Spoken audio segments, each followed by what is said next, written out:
그런데 인류가 이 땅에 존재하기 시작한 때로부터 하나님은 남자 아담을 만들었고 이브를 만들어서 그 안에서 우리 인류가 지금까지 존재를 해온 것이지, 이건 성경의 아주 기본적인 천지창조의 질서 자체가 무너지고 있는 거예요. 이 법에 의해서.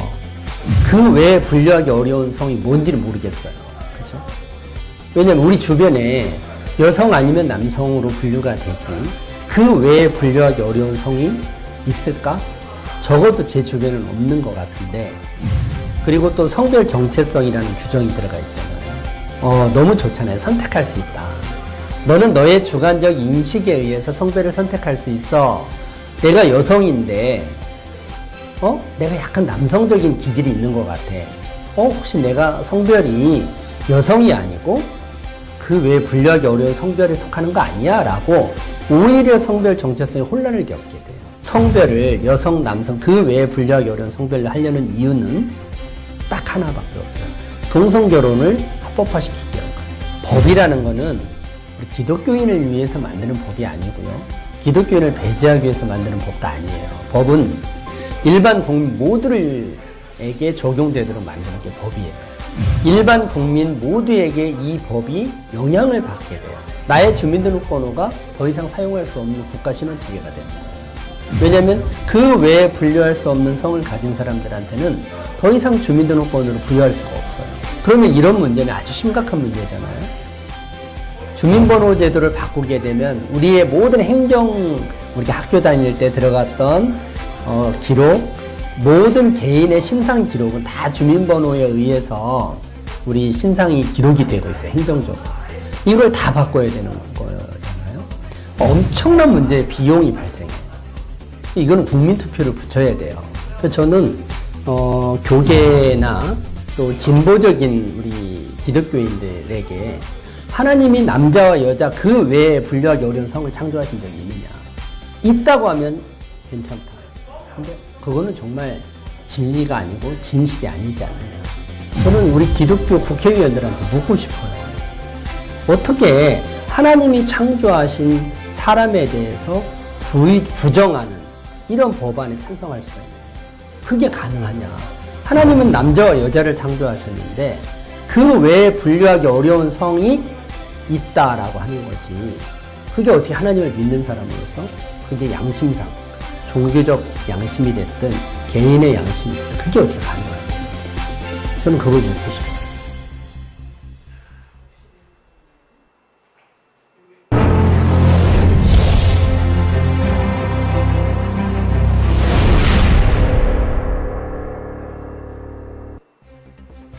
우리 평등법 반대, 차별금지법 반대에 크게 관심이 없었어요. 법률가지만.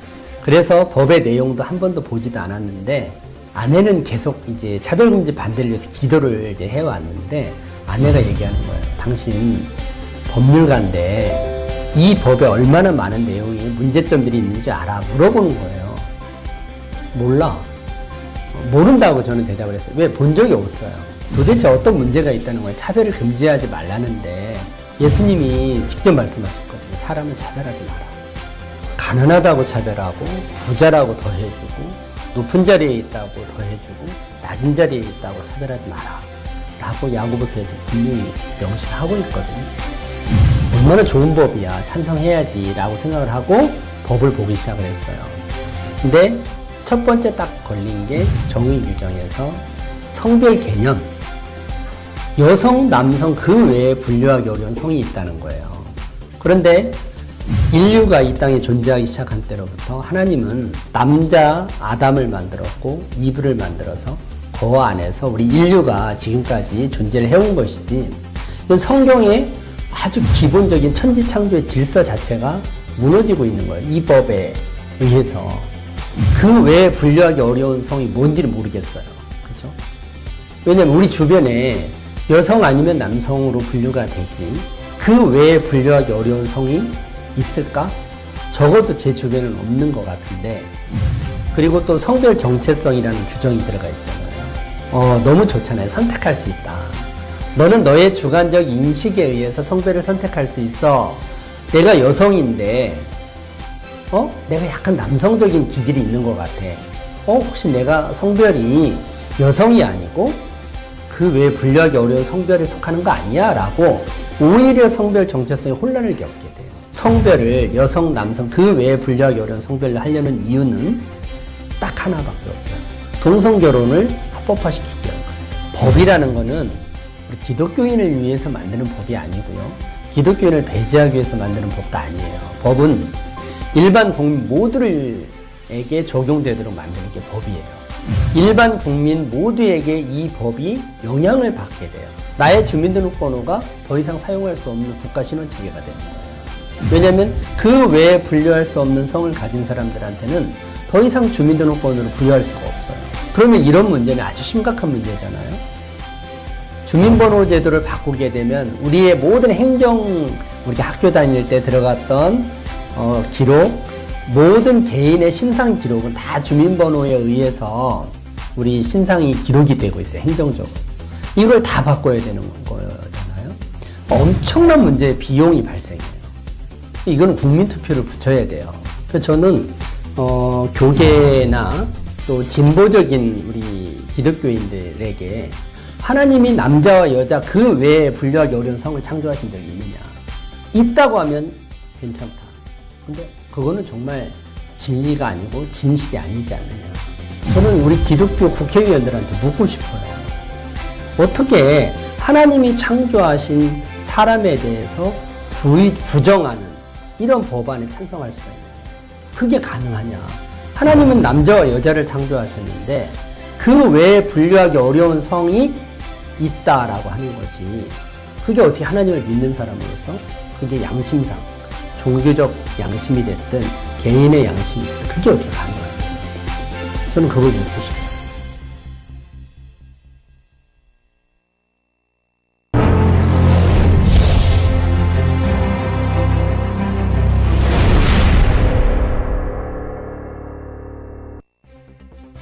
우리 평등법 반대, 차별금지법 반대에 크게 관심이 없었어요. 법률가지만. 그래서 법의 내용도 한 번도 보지도 않았는데, 아내는 계속 이제 차별금지 반대를 위해서 기도를 이제 해왔는데, 아내가 얘기하는 거예요. 당신 법률가인데, 이 법에 얼마나 많은 내용이 문제점들이 있는지 알아? 물어보는 거예요. 몰라. 모른다고 저는 대답을 했어요. 왜? 본 적이 없어요. 도대체 어떤 문제가 있다는 거예요. 차별을 금지하지 말라는데 예수님이 직접 말씀하셨거든요. 사람을 차별하지 마라. 가난하다고 차별하고 부자라고 더 해주고 높은 자리에 있다고 더 해주고 낮은 자리에 있다고 차별하지 마라 라고 야고보서에서 분명히 명시하고 있거든요. 얼마나 좋은 법이야. 찬성해야지 라고 생각을 하고 법을 보기 시작을 했어요. 근데 첫 번째 딱 걸린 게 정의 규정에서 성별 개념, 여성, 남성 그 외에 분류하기 어려운 성이 있다는 거예요. 그런데 인류가 이 땅에 존재하기 시작한 때로부터 하나님은 남자 아담을 만들었고 이브를 만들어서 그 안에서 우리 인류가 지금까지 존재를 해온 것이지, 이건 성경의 아주 기본적인 천지창조의 질서 자체가 무너지고 있는 거예요. 이 법에 의해서. 그 외에 분류하기 어려운 성이 뭔지를 모르겠어요. 그렇죠? 왜냐면 우리 주변에 여성 아니면 남성으로 분류가 되지 그 외에 분류하기 어려운 성이 있을까? 적어도 제 주변에는 없는 것 같은데, 그리고 또 성별 정체성이라는 규정이 들어가 있잖아요. 너무 좋잖아요. 선택할 수 있다. 너는 너의 주관적 인식에 의해서 성별을 선택할 수 있어. 내가 여성인데 내가 약간 남성적인 기질이 있는 것 같아. 혹시 내가 성별이 여성이 아니고 그 외에 분류하기 어려운 성별에 속하는 거 아니야? 라고 오히려 성별 정체성에 혼란을 겪게 돼요. 성별을 여성, 남성 그 외에 분류하기 어려운 성별로 하려는 이유는 딱 하나밖에 없어요. 동성결혼을 합법화시키기 위한 거예요. 법이라는 거는 우리 기독교인을 위해서 만드는 법이 아니고요. 기독교인을 배제하기 위해서 만드는 법도 아니에요. 법은 일반 국민 모두에게 적용되도록 만드는 게 법이에요. 일반 국민 모두에게 이 법이 영향을 받게 돼요. 나의 주민등록번호가 더 이상 사용할 수 없는 국가신원체계가 되는 거예요. 왜냐하면 그 외에 분류할 수 없는 성을 가진 사람들한테는 더 이상 주민등록번호를 부여할 수가 없어요. 그러면 이런 문제는 아주 심각한 문제잖아요. 주민번호 제도를 바꾸게 되면 우리의 모든 행정, 우리가 학교 다닐 때 들어갔던 기록, 모든 개인의 신상 기록은 다 주민번호에 의해서 우리 신상이 기록이 되고 있어요. 행정적으로. 이걸 다 바꿔야 되는 거잖아요. 엄청난 문제의 비용이 발생해요. 이건 국민투표를 붙여야 돼요. 그래서 저는 교계나 또 진보적인 우리 기독교인들에게 하나님이 남자와 여자 그 외에 분류하기 어려운 성을 창조하신 적이 있느냐? 있다고 하면 괜찮다. 근데 그거는 정말 진리가 아니고 진실이 아니지 않느냐. 저는 우리 기독교 국회의원들한테 묻고 싶어요. 어떻게 하나님이 창조하신 사람에 대해서 부정하는 이런 법안에 찬성할 수가 있느냐. 그게 가능하냐. 하나님은 남자와 여자를 창조하셨는데 그 외에 분류하기 어려운 성이 있다라고 하는 것이 그게 어떻게 하나님을 믿는 사람으로서 그게 양심상 종교적 양심이 됐든 개인의 양심이 됐든 그게 어떻게 가능하냐. 저는 그걸 묻고 싶어요.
차별금지법 바로알기 아카데미 시청자 여러분 안녕하십니까? 저는 차별금지법 바로알기 아카데미 운영위원으로 섬기고 있는 이상원입니다. 2021년 9월 17일 금요일 오후 2시 차별금지법 바로알기 아카데미 제39회 강의 일정을 시작하겠습니다. 우리 성도님들 그리고 국민들께서 바쁘신 일정에도 불구하고 이제 며칠 있으면 추석 연휴가 시작이 되는데 마음도 굉장히 분주하실 줄 압니다. 그럼에도 불구하고 특별히 시간을 내셔서 차별금지법 바로알기 아카데미 실시간 방송을 시청해 주셔서 감사드립니다. 실시간 방송을 놓치신 분들은 연결된 교회 채널이나 유튜브 등으로 꼭 방송 시청을 해 주셔서 빠진 방송이 없도록 해 주시면 고맙겠습니다. 지난주에는 KBS 보도본부장을 역임하셨던 김인영 장로님께서 현재 한국의 주류 언론계가 동성애 문제에 대해서 일체 침묵으로 일관하고 있는 원인과 내용에 대해서 방송 현장을 잘 아시는 분이시기 때문에 우리에게 좋은 정보를 제공해 주셨습니다. 김인영 장로님은 우리의 주류 언론이 동성애 문제에 대해서 침묵으로 일관하고 있는 이유는 국가인권위원회와 기자협회가 체결한 MOU의 결과물인 인권보도준칙 때문임을 바르게 지적을 하셨습니다.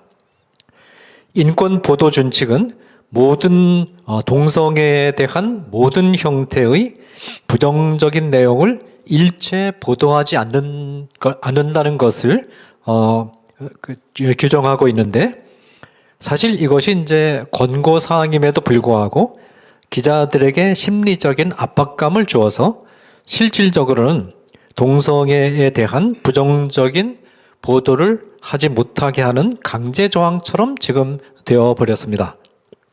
그 결과 현재 주류 언론에서는 동성애에 대한 도덕적 비판이 전혀 소개되지 않고 있고, 동성애에 뒤따르는 과학적이고 의료적인 진실을 외면하고 동성애 친화적인 그런 내용만 일방적으로 보도하고 있는 실정입니다.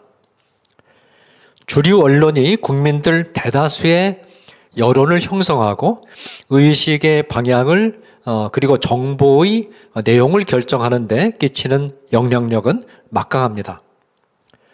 주류 언론이 권력의 향배에 연연하지 않고 진실을 보도하는 일에 목숨을 걸고 달려든다면 건강한 여론이 형성되고 국민들의 의식의 방향도 진실에 기반을 둔 건강한 방향으로 나아가서 사회 전체가 건강하게 발전할 수 있게 될 것입니다.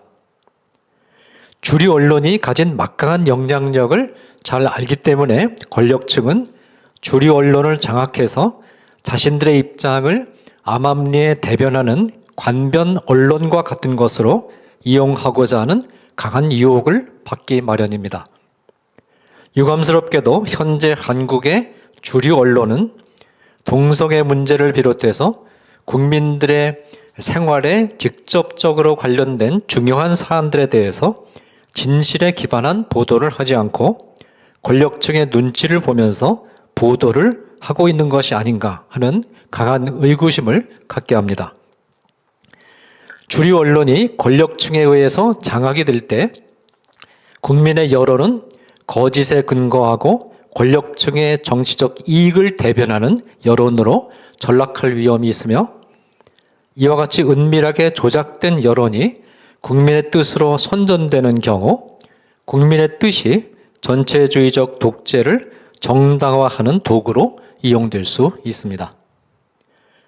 주류 언론이 이런 상황에 있을 때 우리 사회와 교회를 건강한 사회, 건강한 교회로 지키기 위해서 우리 기독교인들은 첫째로 국민들에게 허용한 합법적인 다양한 의사 표현 형식을 통해서 주류 언론의 거짓 보도와 이 보도 배경을 형성하고 있는 정치적 의도를 알리고, 둘째로 기독 언론이나 미디어 등을 통해서 동일한 문제에 대한 진실에 기반을 둔 바른 보도를 해서 국민들이 주류 언론과 비교해서 내용을 보고 진실을 바르게 파악할 수 있는 기회를 제공하고, 셋째로 기독 언론인들이 함께 모여서 협의체 등을 만들어 서로 교감하면서 집단적으로 대응 역량을 키워나가는 것입니다.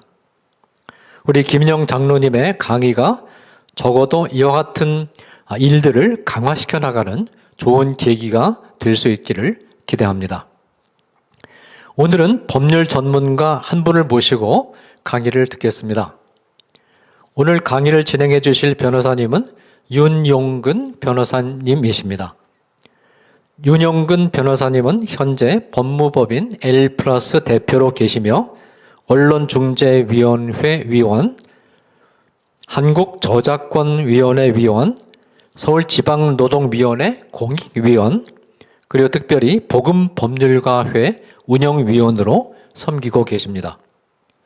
특히 오늘 강의에서는 그간 산발적으로만 소개되어 왔던 인권위원회와 평등법의 문제들을 모두 종합해서 정리해 주시는 매우 유익한 내용이 시청자분들에게 소개될 예정입니다. 이제 윤용근 변호사님을 모시겠습니다. 뜨거운 박수로 환영해 주시면 고맙겠습니다.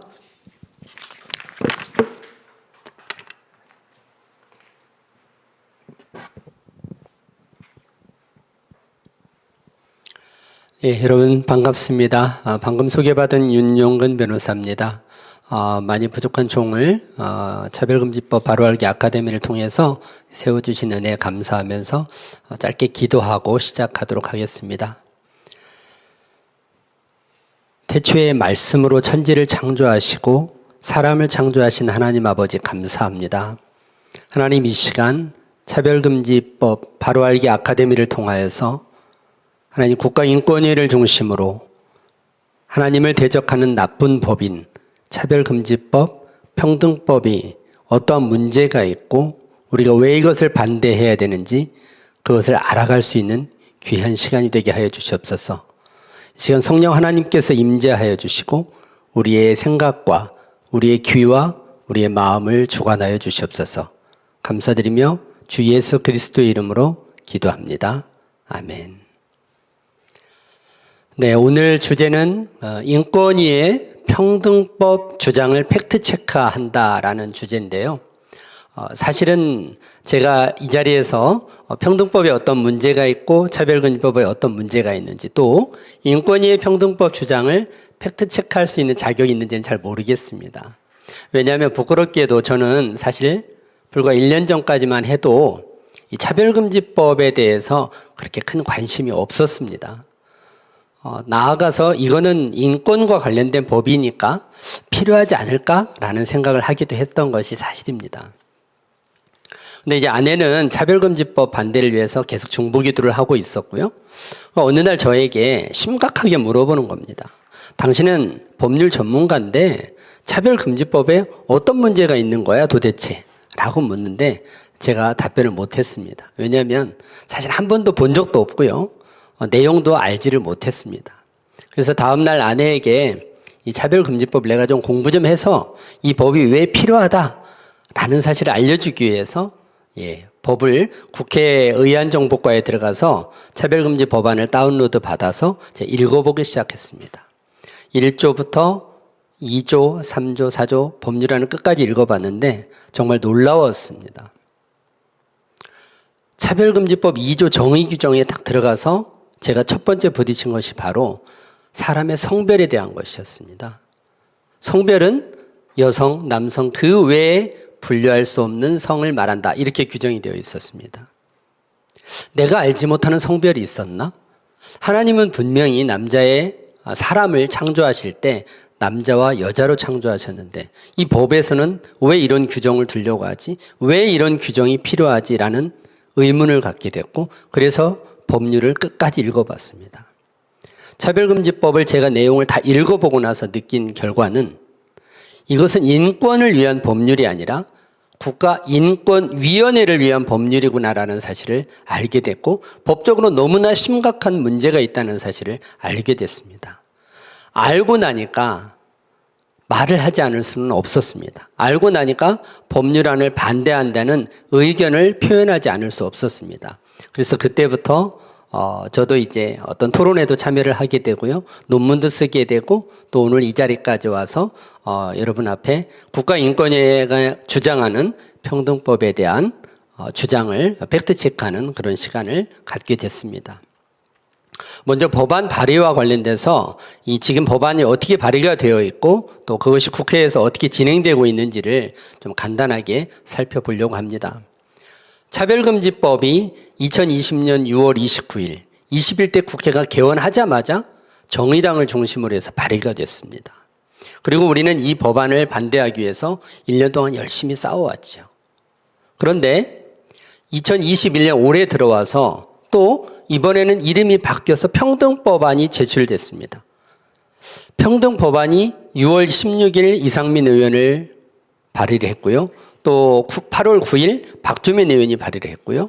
8월 31일 권인숙 의원이 또 발의를 했습니다. 동일한 내용의 평등 법안이 발의가 됐는데 이런 질문들을 많이 받게 됩니다. 도대체 차별금지법과 평등법이 무엇이 다른가요? 라는 질문을 많이 받습니다. 이름이 다르잖아요. 그래서 우리는 차별금지법은 내가 열심히 반대를 해왔는데 평등법은 또 뭐지? 라는 의문을 갖게 된 거죠. 실제 21대 국회에 와서는요, 장혜영 의원이 발의한 차별금지법이 있고요. 이상민, 박주민, 권인숙 의원이 발의한 똑같은 이름의 평등법안이 3개가 더 있습니다. 그런데요, 이 차별금지법과 평등법을 주도하고 있는 국가기관이 있는데요. 바로 국가인권위원회입니다. 국가인권위원회는 10수년 전부터 벌써 차별금지법을 제정하기 위해서 2006년 7월에요. 차별금지법 시안을 국회에 제출했습니다. 그리고 이 시안을 바탕으로 국회의원들이 차별금지법을 발의하고 했다가 폐기되고 한 역사가 반복되고 있죠. 그러다가 국가인권위원회가 2020년 6월 평등법이라는 이름으로 바꿔서 법안을 국회에 제출했습니다. 지금 현재 21대 국회에 발의된 법안들은 모두 국가인권위원회 이 평등법 시안에 기초하고 있습니다. 그러면 차별금지법과 평등법이 어떻게 다르죠? 이름만 바뀌었습니다.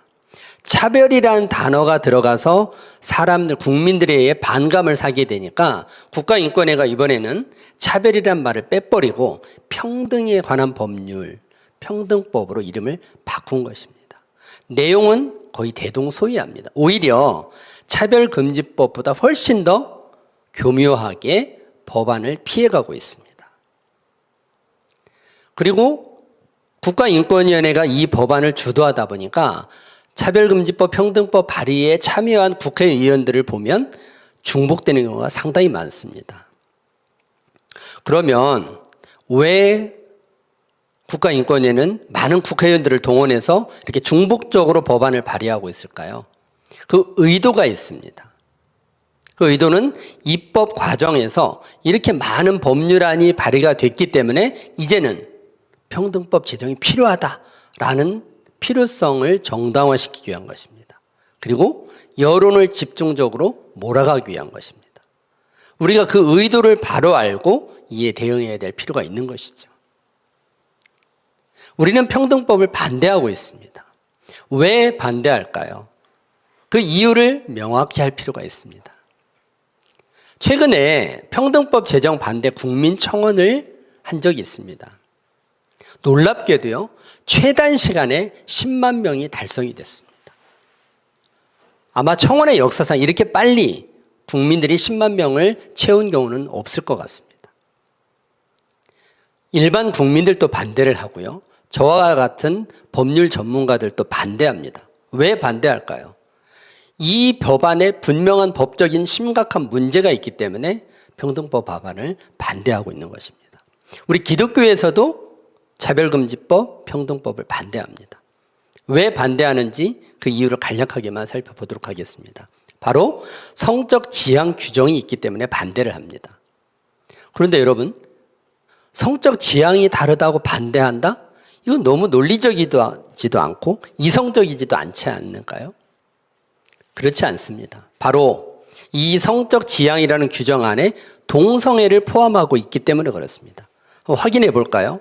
차별금지법 2조 정의 규정인데 제4호에 뭐라고 되어 있냐면 성적 지향이란 이성애, 동성애, 양성애 등 감정적, 호의적, 성적으로 급히 끌릴 수 있고 또 성적인 관계를 맺거나 맺지 않을 수 있는 개인의 가능성을 말한다. 이렇게 규정하고 있습니다. 성적 지향을 이유로 차별을 하지 마라 라고 해놓고 그 성적 지향이 무엇인가 봤더니 바로 동성애를 포함하고 있는 것입니다. 우리가 단지 성적 지향이 다르다고 해서 사람을 차별하지는 않습니다. 오히려 모든 사람의 성적 지향은 다 다릅니다. 존중해 줘야만 합니다. 그러나 성적 지향에 동성애를 포함하고 있기 때문에 우리가 반대를 하는 것입니다. 혹자들은 이렇게 얘기합니다. 기독교는 동성애자들을 차별해. 동성애자들을 반대해. 배제해. 이렇게 주장합니다. 여러분 정말 그럴까요? 그렇지 않습니다. 성경은 분명히 사람을 차별하지 말라고 기록되어 있고요. 역사상 기독교만큼 이 차별을 반대하고 또 평등을 실현하기 위해 싸워온 종교가 없습니다. 그러나 분명히 성경에서는 동성애라는 행위 그 자체를 죄라고 규정을 하고 있습니다. 죄는 금지되는 것입니다. 금지되는 죄를 법으로 인정을 하겠다는 것이 바로 평등법, 차별금지법입니다. 그래서 우리가 이걸 반대를 하는 것입니다. 뿐만 아니라 동성애에 대해서 법에 규정을 하고 이를 우리 학생들한테 가르치라는 겁니다.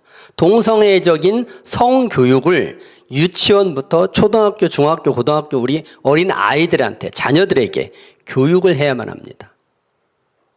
용납할 수 없는 내용입니다. 그래서 우리가 평등법을 반대하는 것입니다. 그뿐이 아니죠. 평등법에서는 동성애를 반대한다는 표현 자체를 금지합니다. 그렇게 말하면 차별로 처벌을 받게 될 수 있는 거죠. 그래서 우리가 평등법을 반대하는 이유입니다. 그런데 여러분, 평등법을 반대할 때도 여러분들이 이제 법적 근거를 가지고 저는 반대했으면 좋겠습니다. 일반 국민들도 동성애를 반대합니다. 일반 국민들이 동성애를 반대할 때 명확한 헌법적 근거가 있습니다. 바로 헌법 19조에 있는 양심의 자유. 나는 양심상 동성애를 반대해 라고 표현할 수도 있습니다. 헌법 21조에 보면 사상 표현의 자유가 규정되어 있습니다. 그러니까 일반 국민들은 바로 이 헌법 규정에 근거해서 동성애를 반대하고 있는 것입니다. 우리 기독교는요, 기독교에서도 동성애를 반대합니다. 헌법 20조에 있는 종교의 자유에 근거해서 우리는 명확하게 동성애를 반대합니다. 그리고 신앙 표현의 자유가 21조의 규정이 있기 때문에 이 규정에 근거해서 우리가 동성애를 반대한다는 표현, 이거 표현을 할 수 있어야 되는데 금지하고 있기 때문에 평등법을 반대하는 것입니다. 이 헌법적 근거를 여러분들이 명확히 알고 또 여러분들 주위에 있는 분들에게 그걸 좀 전달할 수 있으면 좋겠습니다. 자, 여기까지는 아마 여러분들이 차바를 통해서 너무나 잘 알고 있는 내용들입니다. 오늘 우리가 강의하려고 하는 내용은요, 인권위의 평등법 주장을 팩트체크한다는 내용입니다. 국가인권위원회가 그동안 평등법, 차별금지법 제정을 위해서 굉장히 많은 노력을 해왔습니다. 그러나 차별금지법, 평등법에는 법률적으로 엄청난 문제가 있고 심각한 문제가 있기 때문에 저희가 국가인권위를 상대로 차별금지법, 평등법에는 이러이러이러한 법적인 문제가 있다라고 지적을 해왔습니다. 그러자 국가인권위가 최근에 이렇게 카드 10가지의 종류의 카드를 만들고 여기에 각각 차별금지법, 평등법에 문제가 담긴 쟁점들을 이렇게 담아내고 질문문을 통해서 질문을 던지고 인권위가 답변을 합니다. 그러면서 인권위가 답변을 하면서 평등법 제정을 반대하는 사람들의 논리와 주장과 근거는 가짜다, 사실이 아니다라는 팩트체크를 했습니다. 그리고 국가인권위 홈페이지에 이거를 지금 올려놨습니다. 저희가 이것을 받아서 국가인권위의 답변을 보니까 오히려 국가인권위원회가 평등법과 관련된 주장하고 있는 내용들이 가짜거나 사실이 아니거나 어려운 문제가 부딪히면 법률에 회피를 해버리거나 그건 우려다, 기우다 이런 식으로 회피하는 모습들을 많이 보았습니다. 그래서 이 시간에는 국가인권위원회가 스스로 팩트체크로 주장했던 내용들을 하나하나 살펴보고 우리가 그것이 사실인지 아닌지를 팩트체크하려고 합니다. 굉장히 중요한 내용이고요. 아마 국가인권위원회도 이 강의를 들을 거라고 저는 생각을 합니다. 이 시간 팩트체크를 통해서 저는 앞으로 국가인권위원회에 이렇게 제안을 하고 싶습니다. 이 쟁점들을 가지고 정말 국가인권위의 주장이 맞는지, 이 시간에 팩트체크하는 내용이 맞는지 TV 공개 토론을 하자라고 주장을 하려고 합니다.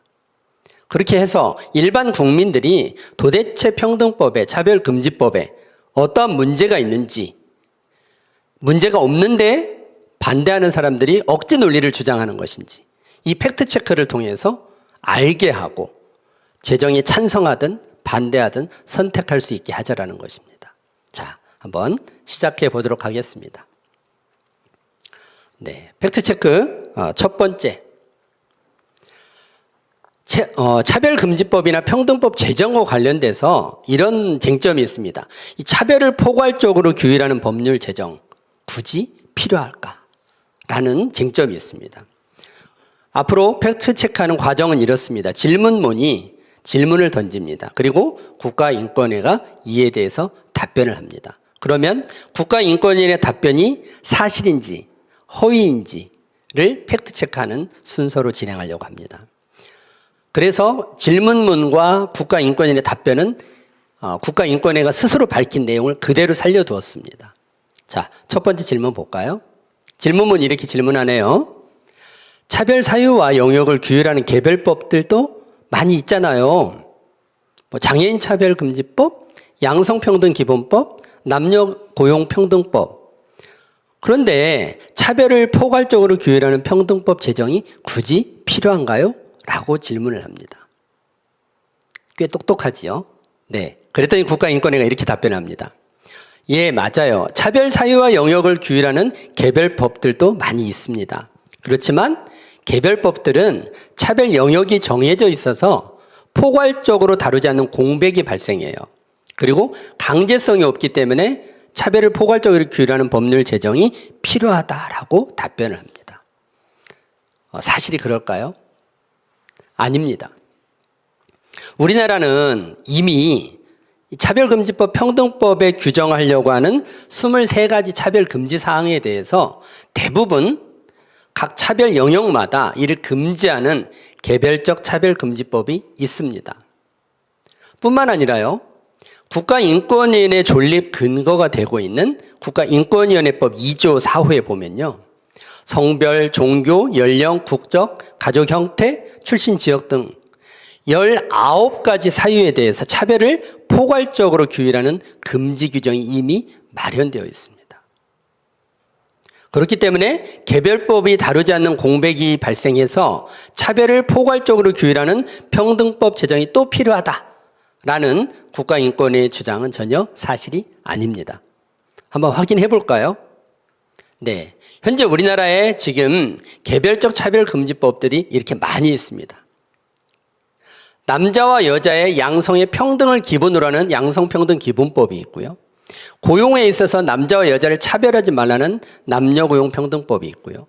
장애인을 차별하지 말라는 장애인차별금지법, 고용상 연령차별금지, 그 다음에 정규직과 비정규직을 차별하지 말라는 기간제 근로자보호법, 그리고 장애인복지법, 외국인 근로자 고용 등에 관한 법률이 있고요. 문화다양성의 보호와 증진에 관한 법률, 교육기본법, 형의 집행 및 수용자의 처우에 관한 법률 굉장히 많이 있습니다. 필요한 각 영역마다 차별을 금지하는 개별법들이 이렇게 많은 나라도 드뭅니다. 그뿐만 아니라 지금 또 국회에서 논의되고 있는 개별적 차별금지법이 있는데요. 정보 소외계층 차별금지법, 성차별 성희롱금지법, 학력차별금지법, 지역차별금지법, 이러한 법률안들이 제출돼서 현재 제정 논의를 하고 있습니다. 개별적 차별금지법들은요, 정말 구체적이고 가장 실효적인 구제 수단을 담고 있습니다. 너무나 명확하게 규정이 되어 있고요. 이 법안을 적용을 해서 얼마든지 차별을 시정해 나갈 수가 있습니다. 그뿐 아니죠. 국가인권위법 2조 4호에 보면 이렇게 규정이 되어 있습니다. 합리적인 이유 없이 성별, 종교, 장애, 나이, 사회적 신분, 출신 지역, 출신 국가, 출신 민족, 용모 등 신체 조건, 기혼, 미혼, 이혼, 별거, 사별, 사실혼 등 혼인 여부, 임신 또는 출산, 가족 형태 또는 가족 상황, 인종, 피부색, 사상 또는 정치적 의견, 형의 효력이 시효된 전과, 성적 지향, 학력, 병력 등을 이유로 차별을 해서는 안 된다라고 규정되어 있습니다. 여러분, 이보다 더 포괄적인 차별 금지 규정이 어디 있습니까? 그럼에도 불구하고 국가인권위원회는 개별법에 공백이 발생하기 때문에 차별을 포괄적으로 규율하는 평등법 제정이 또 필요하다고 주장합니다. 전혀 사실이 아니지요. 이번 평등법에는 또 4가지가 추가돼서 23가지입니다. 언어에 의한 차별금지, 국적에 의한 차별금지, 성별 정체성에 의한 차별금지, 고용 형태에 의한 차별금지 등을 규정하려고 합니다. 그런데 이런 내용들은 굉장히 이례적입니다. 차별금지 사유가 우리나라만큼 많은 나라가 없습니다. 실제 우리나라보다 먼저 평등법을 제정한 나라들, 영국이나 유럽이나 또 캐나다나 이런 나라들을 살펴보면요, 차별금지 사유가 많아봐야 5가지 혹은 14가지 정도가 최대 많습니다. 그런데 우리나라는 23가지에다가 등자까지 붙이고 있습니다. 이렇게 차별 금지 사유를 많이 규정을 하면 우리나라가 정말 차별이 없는 나라가 실현이 될까요? 저는 그럴 수만 있다고 한다면 23가지가 아니라 100가지 이상의 차별 금지 사유를 둬도 좋다고 생각합니다. 그러나 여러분, 차별 금지 사유가 부족해서 여전히 차별이 발생하는 것이 아닙니다. 실제로 장애인 차별금지법, 남녀고용평등법에는 형사처벌 규정까지 있습니다. 그럼에도 불구하고 아직도 국가인권위원회에 접수되고 있는 차별 사유를 보면 장애인 차별 사유가 가장 많고요. 그 다음에 채용에 있어서 남녀 차별 사유가 가장 많습니다. 왜 그럴까요? 개별적 차별금지법이 부족해서? 아닙니다. 있습니다. 포괄하는 규정이 부족해서 그렇습니까? 아닙니다. 형사처벌까지 규정하고 있지만 차별은 여전히 존재합니다. 법적 강제와 통제만으로는 이 땅에서 차별을 없앨 수 없다라는 반증입니다. 자, 그런데 그럼에도 불구하고 국가인권위는 왜 자꾸 그러면 평등법을 제정하려고 할까요? 바로 평등법 안에 들어갈 수 없는 성별 정체성 규정을 포함시키려고 하는 것입니다.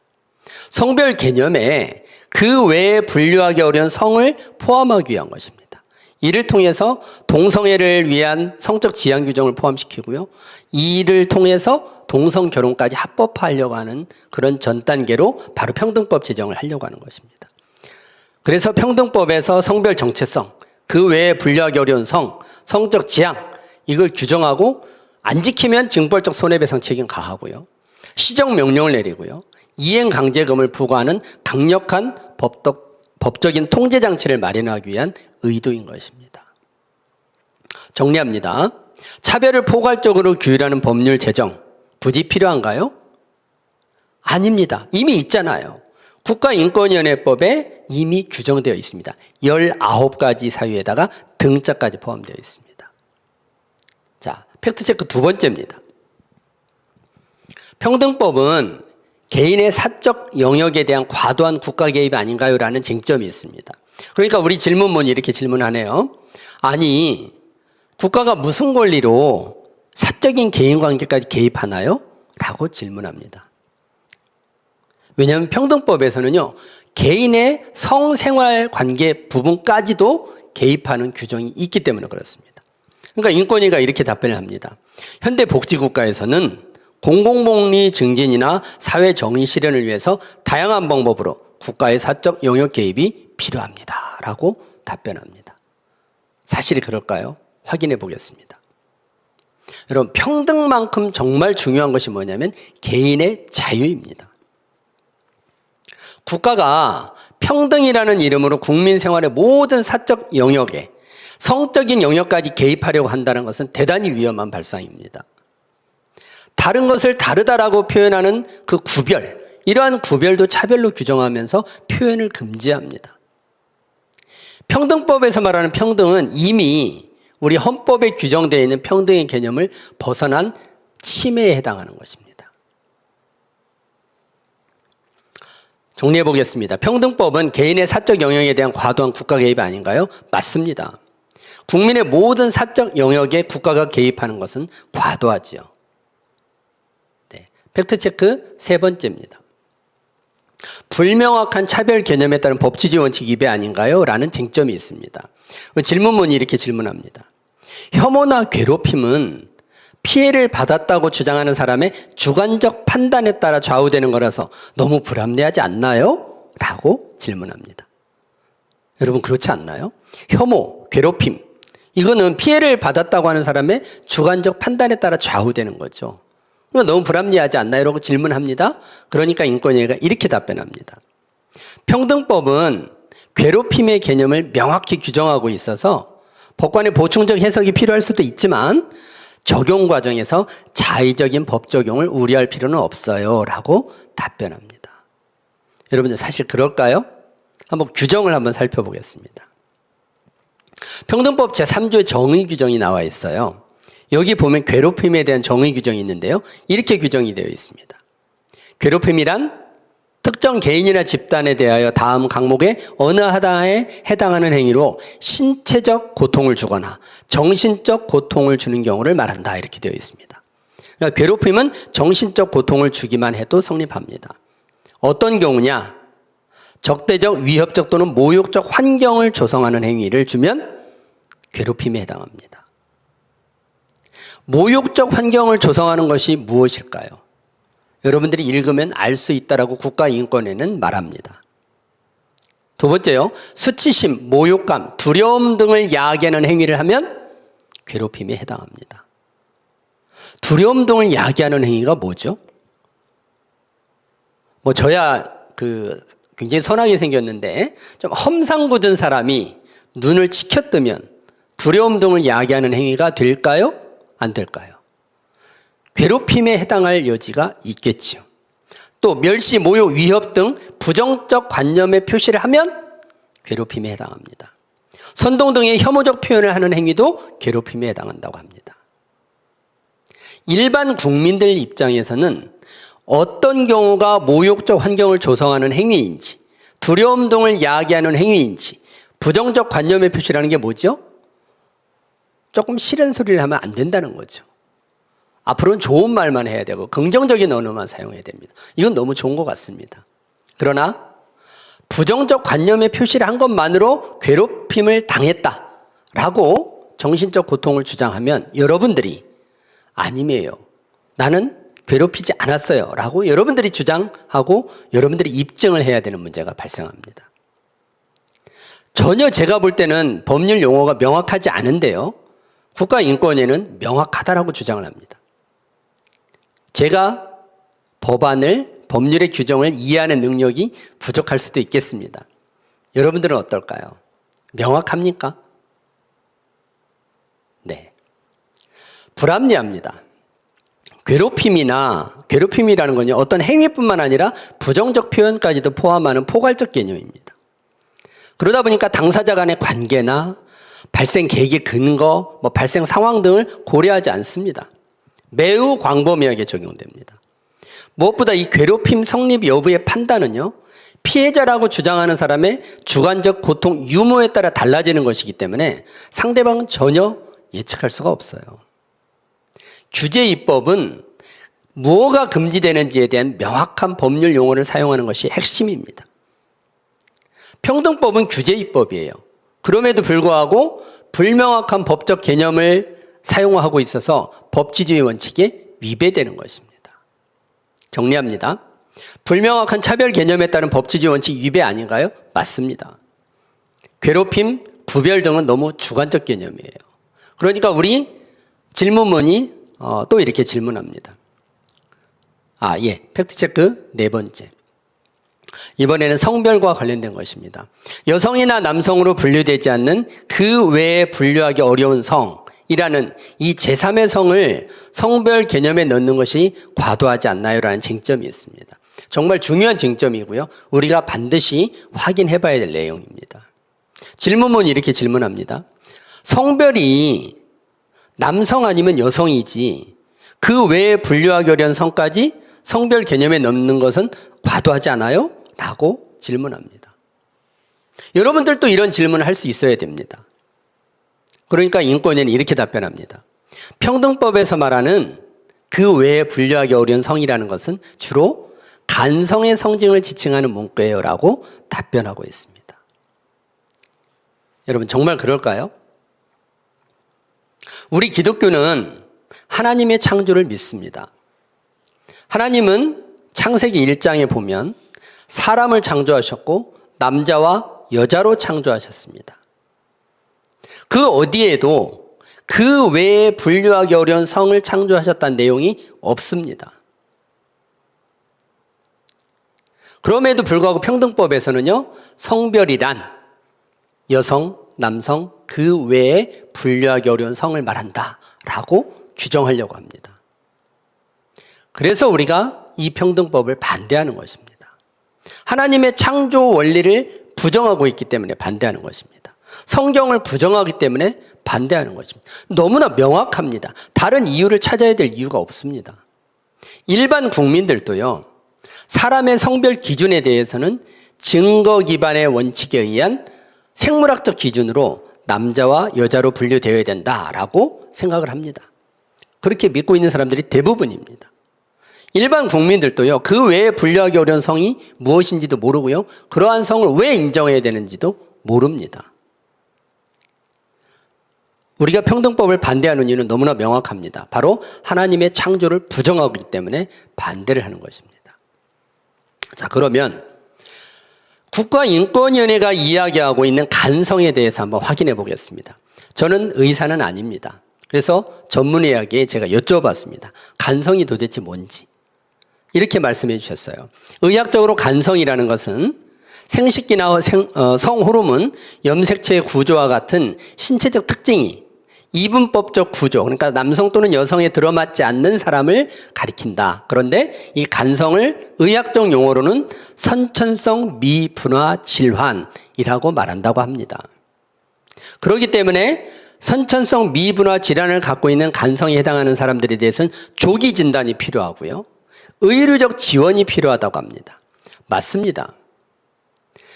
그리고 평등법에는 이미 병력 또는 건강 상태를 이유로 차별을 금지하고 있습니다. 따라서 간성을 가진 사람을 성별로, 독립된 성별로 규정해서 그 사람들을 차별하지 말라고 할 것이 아니라 이미 있는 병력 또는 건강 상태를 이유로 차별을 금지하면 됩니다. 간성 때문에 성별의 개념을 그 외에 분류할 수 없는 성을 두어야 된다라는 국가인권위의 주장은 전혀 사실이 아닙니다. 오히려 성별 개념에 그 외에 분류하기 어려운 성이라는 아주 모호한 개념을 도입하게 되면 현행 헌법 규정에도 반하고요, 양성평등 기본법 등에도 반하게 됩니다. 그런데 왜 국가인권위원회가 이렇게 평등법이나 차별금지법에 굳이 그 외에 분류하기 어려운 성을 도입하려고 할까요? 그 이유가 뭘까요? 바로 성별 정체성에 대한 자기 인식을 기준으로 해서 법적인 성별을 마음대로 바꿀 수 있게 하려고 하는 것입니다. 남성에서 여성으로 또는 그 외에 분류하기 어려운 성이라는 여러 성별 중에서 선택할 수 있게 하려고 하는 것입니다. 현재 미국 뉴욕시에는요, 증거 기반에 의한 생물학적 기준이 아니라 젠더 개념을 기준으로 해서 31개의 성별 정체성을 인정하고 있다고 합니다. 31개의 성별을 인정하고 있습니다.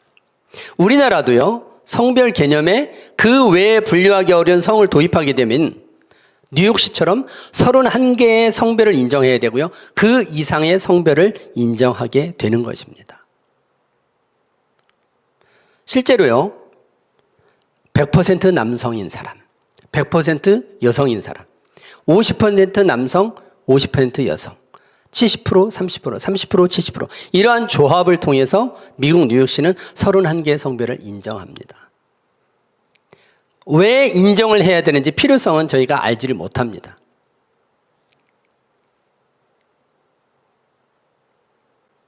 자, 그러니까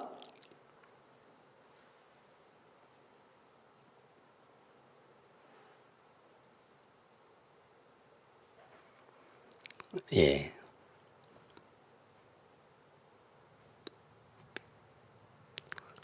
지금 네, 됐습니다. 네, 그러니까 우리 질문문이 이렇게 질문을 합니다. 우리 헌법은 양성평등 이념을 근간으로 하잖아요. 그 외에 분류할 수 없는 성이란 제3의 성을 인정하는 것은 이러한 규범과 충돌하는 거 아닌가요? 라고 질문합니다. 우리 질문문이 똑똑하죠. 예, 헌법의 규정도 다 알고 있습니다. 그러니까 인권위가 이렇게 답변하네요. 제3의 성을 인정해도 헌법 규정과 충돌하지 않아요. 여성이나 남성으로 분류되지 않는 성을 이유로 한 차별을 금지하는 것이 오히려 우리 헌법의 평등 이념에 부합하는 것이다라고 답변을 하고 있습니다. 여러분들 그럴까요? 아닙니다. 우리 헌법 제36조는요, 남성과 여성의 양성평등을 기초로 혼인을 하도록 규정이 되어 있고요, 양성평등기본법, 남녀고용평등법 등은 모두 증거 기반인 생물학적 기준에 따라서 성별을 여성과 남성으로만 분류한 것을 전제로 하고 있습니다. 따라서 평등법에서 성별 개념에 그 외에 분류하기 어려운 성을 포함시키는 것은 현행 법체계의 근간을 훼손하는 행위입니다. 목적이 무엇일까요? 바로 성별 정체성과 결합해서 생물학적으로 동성인 사람끼리 그 외에 분류하기 어려운 성별을 선택하게 해서 동성 결혼이 가능하도록 하기 위한 규정입니다. 그렇지 않고요. 만약에 국가인권위원회의 주장대로 간성을 의미한다라고 하면 성별의 개념을 이렇게 해야 합니다. 성별이란 여성, 남성, 간성을 말한다. 그렇게 해야 명확한 법률 규정이 되는 것입니다. 그러나 국가인권위원회는 간성이라는 표현을 쓰지 않고 그 외에 분류하기 어려운 성이라는 아주 모호한 법적 개념을 사용하고 있습니다. 그래서 동성결혼 합법화를 위한 목적을 추진하려고 하는 것입니다. 정리하면요. 그 외에 분류하기 어려운 성을 넣는 것은 부적절하지 않나요? 매우 부적절합니다. 성별은 하나님이 창조한 그때로부터 오늘날까지 여성 아니면 남성입니다. 팩트체크 5번째입니다. 성적 지향과 성별 정체성은 불확정적 개념이다 라는 쟁점이 있습니다. 질문문이 이렇게 질문하네요. 성적 지향, 성별 정체성에 대한 판단은 주관적이고 내면적이라서 법 적용이 모호해져. 그럼 문제되는 거 아니에요? 라고 질문을 합니다. 그러니까 인권위가 이렇게 답변하네요. 성적 지향은 성적으로 어떠한 성별에 끌리는 감정을 기준으로 한 개인의 정체성을 의미하고 성별 정체성은 성별에 대한 개인의 인식을 의미하는 것이라서 개인의 존엄성 문제라고 답변을 합니다. 정말 그럴까요? 우리 규정을 한번 살펴보겠습니다. 차별금지법 제2조 정의 규정에 보면은요, 성적 지향에 대해서 성별 정체성에 대해서 정의 규정을 두고 있습니다. 그런데 여러분, 평등법에는요, 평등법 제3조 정의 규정에는 성적 지향과 성별 정체성에 대한 정의 규정이 빠져 있습니다. 의도적인지 실수인지는 뒤에서 확인을 해보겠습니다. 그래서 우리는 평등법을 가지고는 도대체 성적 지향의 규정이 뭔지, 성별 정체성의 정의가 뭔지를 알 수가 없어요. 차별금지법을 한번 찾아보면 차별금지법에는 이렇게 규정이 되어 있습니다. 성적 지향이란 이성애, 동성애, 양성애 등 성적으로 깊이 이끌릴 수 있고 성적인 관계를 맺거나 맺지 않을 수 있는 개인의 가능성을 말한다라고 규정되어 있고요. 성별 정체성은요, 자신의 성별에 관한 인식 혹은 표현을 말한다라고 되어 있습니다. 나아가서 내가 느끼는 성과 타인이 인지하는 성이 일치하거나 불일치하는 상황을 포함한다라고 되어 있습니다. 그런데요, 국가인권위원회에서는 성적 지향과 성별 정체성이 불확정적 개념이다라고 주장을 하니까 아니다, 명확한 개념이다라고 주장을 하고 있는데요. 이 평등법은 규제입법이라고 아까 말씀을 드렸습니다. 규제입법은요, 국민 누구나 그 법적인 용어를 이해할 수 있도록 명확한 용어 개념을 사용하는 것이 중요합니다. 그래서 실제 평등법 3조에서도요, 장애가 무엇인지 정의 규정을 내리고 있습니다. 근로자가 어떤 사람을 지칭하는 것인지 정의 규정을 내리고 있습니다. 사용자가 어떤 사람인지 정의 규정이 있습니다. 학력, 병력, 건강 상태 이러한 규정에 대해서도 다 정의 규정을 두고 있습니다. 우리가 비교적 누구나 이해하기 쉬운 용어에 대해서도 그게 무슨 의미인지 정의 규정을 다 두고 있어요. 그런데 이상하죠. 이상민 의원이나 박주민 의원이나 권인숙 의원이 발의한 평등법에는요, 정말 낯설고 어려워서 일반 국민들은 물론이고요, 저와 같은 법률 전문가조차도 도무지 무슨 의미인지 이해하기 어려운 성별 정체성 개념, 성적 지향 개념, 이것에 대한 정의 규정은 두고 있지 않습니다. 결국은 그렇게 되면 어떻게 돼야 되나요? 국가인권위원회가 해석해 주는 대로 따라야만 합니다. 행정부도 국가인권위가 해석해 주는 대로 따라야 되고요. 사법부조차도 국가인권위원회가 해석해 주는 대로 따라야만 합니다. 이거야말로 정말 법률 명확성 원칙에 위배되는 것이죠. 그래서 실제로 국가인권위원회에게 제가 물어봤습니다. 도대체 성별 정체성이 뭐냐? 성별 정체성은 주관적, 자신의 성별에 관한 주관적 인식이나 표현을 말하는 거 아닙니까? 라고 물어보니까 아니라고 대답을 합니다. 놀라웠죠. 인권위원회는 이렇게 해석을 합니다. 성별 정체성이란 주관적 인식이나 표현을 말하는 것이 아니다라고 주장을 합니다. 평등법에서는 규정이 없어요. 그러나 차별금지법에는 명확히 규정을 하고 있습니다. 성별 정체성이란 자신의 성별에 관한 인식 혹은 표현을 말한다라고 규정하고 있습니다. 그러면 인권위원회가 차별금지법과 다른 해석을 하고 있죠. 그러면서 이렇게 해석을 해줍니다. 성별 정체성이란 인격의 일부로서 자신의 성별이 무엇인지에 대한 개인의 깊은 느낌, 내재적인 감각을 의미한다라고 규정합니다. 그렇게 해석을 해주고 있습니다. 자신의 성별이 무엇인지에 대한 개인의 깊은 느낌, 내재적인 감각, 도대체 뭡니까? 모르겠어요. 그래서 근거가 뭐냐 확인을 해보니까요. 미국 정신과협회 2015년 가이드라인에 따라서 그렇게 해석을 한다는 것입니다. 지금 한국의 법률을 제정하는 것인지 미국의 법률을 제정하는 것인지 모르겠습니다. 그리고요, 규제 입법은 법률을 명확하게 정의 규정을 해줘야 됩니다.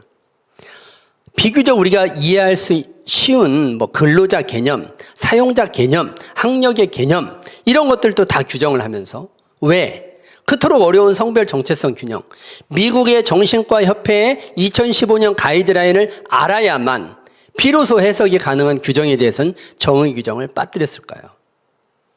저는 의도적으로 빼버렸다고 생각을 합니다. 성적 지향이라는 정의 규정을 두고 보니까 거기에는 동성애라는 단어가 들어갑니다. 동성애에 대해서는 기독교에서 엄청나게 반대를 합니다. 일반 국민들도 반대를 합니다. 또 성별 정체성 규정을 보니까 주관적 인식에 따라서 법적인 성별을 바꿀 수 있다는 것입니다. 그러니까 또 반대에 부딪히게 됩니다. 그래서 평등법 시안을 만들면서 국가인권위가 의도적으로 그렇게 힘들고 어려운 성적 지향 규정과 성별 정체성에 대한 정의 규정을 빼버린 것입니다. 네, 우리 질문문이 여기서 딱 멈추지 않습니다. 아주 날카로운 질문을 던지지요. 성적 지향이나 성별 정체성이 차별 사유가 되려면 객관적으로 뭔가 개념이 명확해져야 하지 않나요? 라는 질문을 던지죠. 정말 똑똑하지 여러분. 인권위가 이렇게 답변을 합니다. 인종, 성별, 장애 등의 차별 사유는 사람의 외관과 내면, 선천성과 후천성의 요소를 복합적으로 가지고 있어요. 마찬가지로 성적 지향과 성별 정체성도 사람의 외면과 내면이 복합된 거라서 명확해요. 라고 답변을 해줍니다. 여러분들 그럴까요? 인종, 성별, 장애 등의 차별 사유는요, 객관적으로 누구나 이해할 수 있고 누구나 확인할 수 있는 명확한 차별 금지 대상입니다. 하지만 성적 지향은요, 이성애, 동성애, 양성애 등으로 그 범위가 점점 확장될 수 있는 불확정적 개념이에요. 나아가 성별 정체성 개념은요, 미국 정신과협회 2015년 가이드라인에 따라서 해석해야 한다고 합니다. 명확한가요? 전혀 명확하지 않습니다. 따라서 불확정적 개념인 이 성적 지향이나 성별 정체성 규정은요, 객관적으로 명확한 인종, 장애, 성별 등의 차별 금지 대상들과 뭉뚱거려서 같이 규정하는 것은 매우 부적절합니다. 실제로요, 그러면 이러한 반대 여론이 많으니 성별 정체성 규정, 성적 지향 규정을 빼고 차별금지법을 제정하면 어떠냐라고 모 아나운서가 장혜영 의원과 인터뷰하는 내용을 제가 들었습니다. 그랬더니 장혜영 의원이 팔짝 뜁니다. 성별 정체성 규정과 성적 지향 규정 그 외에 분류할 수 없는 성 규정을 빼버리면 차별금지법, 평등법은 아무것도 아니라는 것입니다. 의도가 드러나 있죠. 정말 차별을 시정하기 위해서 인권의 문제를 다루기 위해서 이 법안을 만드는 것이 아니라 성적 지향 규정, 성별 정체성 규정 그 외에 분류할 수 없는 성을 여기에다 포함을 시켜서 바로 동성결혼 합법화 단계까지 가려는 의도를 드러낸 것입니다. 정리하겠습니다. 성적 지향과 성별 정체성은 불확정적 개념이다? 네, 맞습니다. 낯설고 불명확하죠. 정의 규정에도 없어요. 네, 팩트체크 6번째입니다. 제3의 성, 그 외에 분류하기 어려운 제3의 성, 성별 정체성 개념으로 가족제도가 붕괴되고 국가 신원체계의 변동이 야기되고 병역 의무 회피 수단으로 악용될 수 있는 거 아니냐라는 쟁점이 있습니다. 제가 던진 쟁점입니다. 그러니까 우리 질문문이 이렇게 질문합니다. 그 외에 분류하기 어려운 제3의 성이나 성별 정체성 개념이 등장하면 가족제도가 붕괴되고 주민등록번호 제도가 혼란스러워질 수 있어 라고 이야기를 합니다. 그러니까 인권위원회가 이렇게 또 답변합니다. 평등법은요, 가족제도나 법적인 신분체계와 서로 다른 법 영역에 속하기 때문에 제3의 성별 개념이나 성별 정체성 개념을 도입하더라도 가족제도나 신분체계의 변동이 발생하지 않아요 라고 답변을 합니다. 여러분들 그럴까요? 확인해 봅시죠. 우리나라 국가 신원체계는요, 출생신고를 할 때부터 남성 또는 여성이라는 증거 기반에 의한 생물학적 성별을 기준으로 주민등록번호 13자리를 부여하고 있습니다. 여러분들도 모두 주민등록번호는 13자리를 부여받고 있죠. 앞에 6자리는 생년월일입니다. 그리고 뒤에 7자리가 고유번호인데요. 그 고유번호 중에 첫 번째 자리가 1, 2, 3, 4 이렇게 남성 또는 여성에 따라 번호를 부여하고 있죠. 1800년대에 태어나신 분들이 계신지는 모르겠는데요. 1800년대에 태어난 남성은 9번, 여성은 0번을 사용합니다.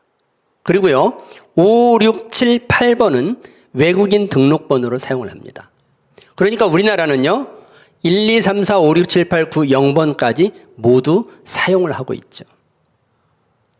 그런데 만일 그 외에 분류하기 어려운 성을 도입해서 우리나라도 미국 뉴욕주처럼 31개 또는 그 이상의 무수한 성별을 인정을 하게 되면 어떻게 될까요? 물리적으로 더 이상은 주민등록번호 제도는 사용할 수가 없습니다. 국가 신원체계에 중대한 변화가 발생하는 것이죠. 그런데 이게 어떻게 서로 다른 영역에 있다라고 회피할 수가 있겠습니까? 아주 심각한 법적인 문제가 있고요. 모든 일반 국민들에게 영향을 미치는 중대한 문제가 발생을 합니다. 그러니까 국가인권위는 이걸 피해가기 위해서 서로 다른 법 영역에 속해 있다라고 합니다. 그러나 만약에요, 국가의 신원체계는 얼마든지 바꿀 수가 있겠죠. 주민등록번호 제도가 아니라 예컨대 미국이나 이런 데처럼 사회보장번호를 부여한다든가 이렇게 할 수도 있겠죠. 그러나 그 비용은 어마어마한 천문학적 돈이 들어갈 것이고요. 그 행정체계를 전부 바꾸려면 여러분들이 모든 그 개인적 신상은 다 주민등록번호를 기초로 해서 기록이 되어 있습니다. 이 모든 것을 바꾼다는 것은 엄청난 문제죠. 그 외에도요, 이 평등법에서 그 외에 분류할 수 없는 성과 성별 정체성이 도입되고 이로 인해서 동성결혼이 가능해지면 국가의 우리 가족제도가 전부 붕괴될 수밖에는 없습니다. 이런 내용들을 이 법안을 발의한 국회의원도 국가인권위에도 국민에게 설명을 해야 되는데 설명하지 않습니다. 그래서 오늘 팩트체크가 필요한 것이죠. 네, 우리 질문문이 또 계속 질문합니다. 성별 정체성 개념이 들어오면 주관적 인식에 따라서 성별을 언제든지 바꿀 수 있을 테니까 징병검사를 앞둔 남성이 자신의 성별 정체성은 여성이야 라고 주장해서 병역을 기피할 수도 있지 않나요? 라고 질문합니다. 핵심적 질문을 던졌습니다. 인권위원회가 이렇게 답변하네요. 성별 정체성에 따른 성별 변경은 인격의 일부로서 쉽사리 변경되는 것도 아니고, 이게 뭐죠? 아까 봤던 미국 정신과 의사협회 2015년 가이드라인에 그렇게 되어 있다는 것입니다. 2016년도, 2017년도, 2021년은 어떻게 규정됐는지 저희도 모릅니다. 그리고 병역 기피를 목적으로 속임수를 쓴 경우에는 병역법상 형사처벌 규정이 있기 때문에 평등법이 병역 기피에 악용될 것이라는 우려는 기우에 불과합니다라고 답변합니다. 여러분 정말 그럴까요? 우리나라는 남북한이 군사적 대치관계라는 매우 특수한 상황에 처해 있습니다. 그래서 우리 병역법은요, 대한민국 남성에게 징병 의무를 부과하고 있습니다. 병역 문제는요, 아주 민감한 공정 이슈입니다. 병역법에 형사처벌 규정이 있지만 그동안 병역을 회피하기 위해서 자신의 신체를 훼손하는 등 온갖 수단이 동원되고 있던 것도 엄연한 현실입니다. 그런데 만약에 평등법에 그 외에 분류하기 어려운 성과 성별 정체성 규정이 도입되면요, 주관적 인식에 따라서 얼마든지 법적인 성별을 남성에서 여성 또는 그 외에 분류하기 어려운 성으로 변경할 수가 있습니다. 바로 이 규정을 통해서 병역을 회피하는 수단으로 얼마든지 악용될 수 있는 것이죠. 그런데 국가가 형사처벌 규정을 들어서 당신이 성별을 변경하는 것은 문제가 있어 조사해서 형사처벌할 거야 라고 하면 국가가 성별 정체성을 이유로 차별하는 것입니다. 그렇게 할 수 있을까요? 불가능합니다. 네. 제3의 성이나 성별 정체성 도입으로 인해서 가족제도 붕괴될 수 있고요. 징병제도, 주민등록제도 얼마든지 지금 무너질 수 있는 상황입니다. 만약에요, 제3의 성이나 성별 정체성이 꼭 도입이 필요하다 그러면 이런 예컨대 우리나라의 주민등록제도나 징병제도나 가족제도가 무너져도 좋다. 국민적 동의를 얻어야만 되는 것입니다. 네, 팩트체크 7번째입니다. 화장실, 목욕탕, 탈의실에 성중립시설을 둬야 되는 문제가 생겼습니다. 그렇게 되면 여성의 안전이 위협받고 여성의 역차별을 초래하는 거 아니냐라는 쟁점이 있습니다. 우리 질문문이 이렇게 질문하네요. 요즘 우리나라에서도 성중립 화장실을 설치한다는 얘기가 나오는데 이렇게 되면 여성 안전이나 프라이버시 침해 아닌가요? 라고 질문합니다. 인권위가 이렇게 답변하네요. 성중립 화장실 등을 설치한 유럽이나 미국 등에서는 성범죄가 증가했다는 증거가 없어요. 오히려 성중립시설은 성별 정체성 때문에 화장실 등을 이용하지 못하는 사람에 대한 차별 해소가 되는 거예요 라고 답변합니다. 정말 그럴까요? 여러분, 지금 미국 할리우드에 설치되어 있는 성중립 화장실 표시입니다. 여성 들어갈 수 있고요. 남성 들어갈 수 있고요. 여성인지 남성인지 분류하기 어려운 성을 가진 사람도 들어갑니다. 이 모든 사람들이 이용할 수 있는 성이 성중립 화장실, 성중립 탈의실, 성중립 목욕탕이 될 것입니다. 그 외에 분류하기 어려운 성이나 성별 정체성 규정이 도입되면요, 이제 화장실, 목욕탕, 탈의실 등 이런 공공시설 등은요, 여성용, 남성용, 성중립시설로 또 따로 마련을 해야 됩니다. 이 설치 비용은 누가 부담을 할까요? 개인이 부담을 해야 되는 것입니다. 공간은 있나요? 기존 건물에 이걸 마련할 수 있는 공간은 있을까요? 마련해야만 할 것입니다. 그렇게 되면 남성 성징에 대한 제거 수술이 없는 트랜스젠더 여성으로 성전환을 했는데요, 남성 성징을 제거하는 수술을 하지 않았습니다. 그래도 성별 정체성 규정 때문에 얼마든지 성을 바꿀 수가 있습니다. 트랜스젠더 여성이 남성 성징을 그대로 달고 생물학적 여성과 같은 탈의실을 이용하고 같은 목욕탕을 함께 사용을 해야만 합니다. 이미 유럽이나 미국 등에서도요, 이 일로 인해서 성범죄가 증가하고 있다는 여러 사례가 보고됩니다. 그리고 불안을 호소하는 여성들이 많아서 사회적 문제가 되고 있습니다. 우리나라에도 그렇게 하겠다라는 것입니다. 또 역차별 문제가 제기됩니다. 질문문이 질문하죠. 역차별도 우려돼요. 스포츠에서 생물학적 여성보다 유리한 조건을 가진 트랜스젠더 여성이 여성 종목에 출연하면 생물학적 여성보다 우위에 있기 때문에 불이익을 받지 않나요? 라고 질문합니다. 인권위원회가 참 비겁하게 피해갑니다. 뭐라고 피해가는가 볼까요? 트랜스젠더가 스포츠에 어떻게 참여할 것인가의 문제는 평등법의 문제가 아니라고 합니다. 그거는 스포츠 영역의 관점에서 풀어야 될 숙제라고 합니다. 여러분 정말 그럴까요? 평등법에 보면은요, 제2조에 모든 영역에서의 차별을 금지한다라고 명확히 규정하고 있습니다. 따라서 스포츠 영역에서도 트랜스젠더라고 해서 차별을 할 수가 없게 되어 있어요. 이미 미국이나 유럽 등에서는요, 남자 모습 그대로 가진 트랜스젠더 여성이요, 육상 경기, 역도 경기, 사이클 경기를 출전해서 생물학적 여성보다 훨씬 우위에서 우승을 독점한 역차별 사례가 굉장히 많습니다. 이는 여성을 특별히 보호하도록 규정하고 있는 우리 헌법 규정과도 맞지가 않습니다. 우리 헌법에서는요, 여성을 특별히 보호하도록 규정을 하고 있습니다. 그러나 성별 정체성 규정, 또 그 외에 분류하기 어려운 성이 들어오게 되면 헌법 규정에 반하는 문제가 발생을 하는 것이죠. 네, 정리하면 제3의 성별 정체성 때문에 성중립 화장실 등을 설치해야 하고요. 여성의 안전 위협, 역차별이 발생하지 않나요? 발생합니다. 화장실, 탈의실 등의 성중립시설을 따로 마련해야 되고요.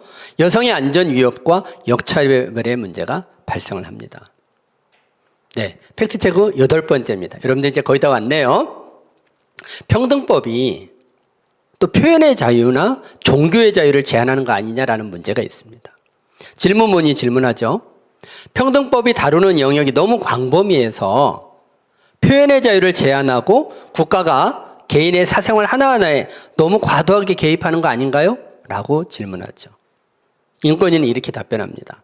평등법은요, 모든 영역에서의 차별을 금지하는 것이 아니라 고용, 교육, 재화 용역, 행정 서비스 영역 등에서만 적용되기 때문에 개인의 사생활이나 종교 영역 등에는 적용되지 않아요 라고 답변합니다. 차별금지법에는 그렇게 규정이 되어 있습니다. 그러나 2021년에 발의된 평등법 3가지 안에는 모두 명시적으로 모든 영역에서 차별을 금지한다고 규정하고 있습니다. 실제로요, 대표 발의한 이상민 의원도 모 인터뷰에서 동호회 등 각종 사적 모임에도 평등법이 적용된다라고 발표한 적이 있습니다. 따라서 평등법은요, 동호회나 직장 내 종교적인 사적 모임 등에서도 동성애적 성적 지향에 대해서 종교적 신념에 의한 것이든 양심에 의한 것이든 동성애를 반대한다라고 표현을 하는 것을 금지합니다. 이는 표현의 자유에 대한 명백한 침해죠. 동성애를 찬성하는 사람도 있을 거고 반대하는 사람도 있을 것입니다. 내가 동성애를 반대한다라는 양심을 갖고 있으면 이 양심을 표현할 수 있어야 되는 것입니다.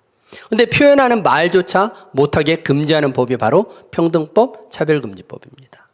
따라서 이 법은 국민의 사상의 자유와 표현의 자유에 대한 심각한 침해를 하는 법률입니다. 우리 질문문이 또 이렇게 질문하죠. 교회 설교나 길거리 전도, 또 직장 내 종교 모임 등에서도 이 발언도 제한된다고 하던데 이렇게 되면 종교의 자유를 침해하는 거 아닌가요? 라고 질문합니다. 인권위는요, 종교의 영역은 평등법이 다루는 영역이 아니라서 오해라고 주장을 하죠. 정말 그럴까요? 우리가 앞에서 봤던 이상민 의원 안에 따르면요, 종교 영역에도 평등법은 그대로 적용이 됩니다. 그래서 아마 교회 설교나 또 길거리 전도, 직장 내 종교 모임에서의 발언도 제한될 것입니다.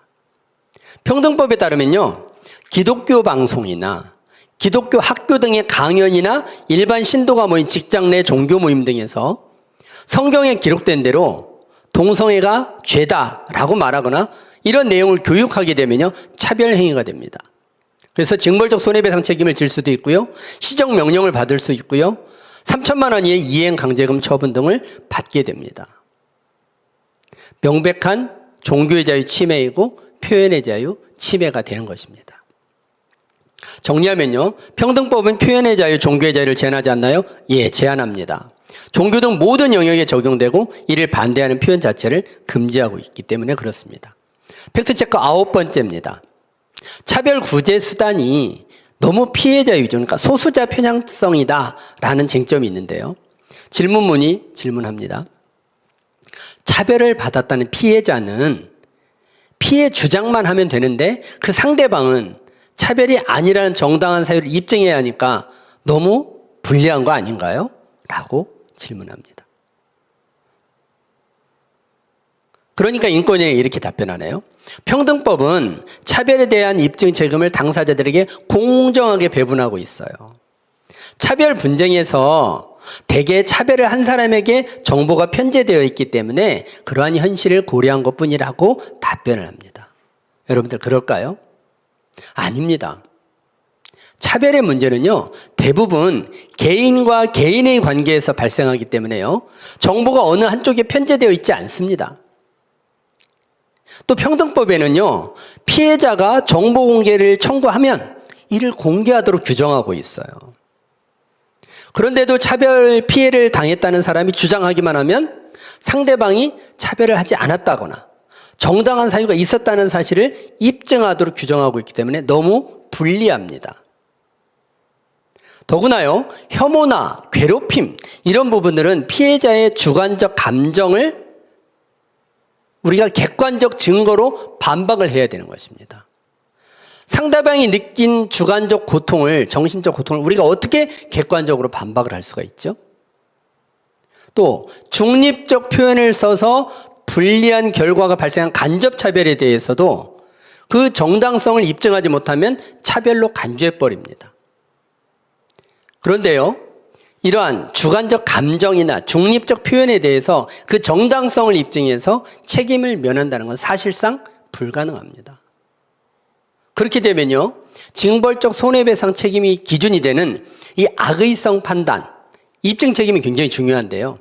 평등법은 피해자는 피해를 받았다고 주장하기만 하면 상대방이 정당한 사유를 입증해야 하기 때문에 의도적으로 기획된 집단소송이 발생하면요, 결국 징벌적 손해배상 책임을 피할 수가 없게 됩니다.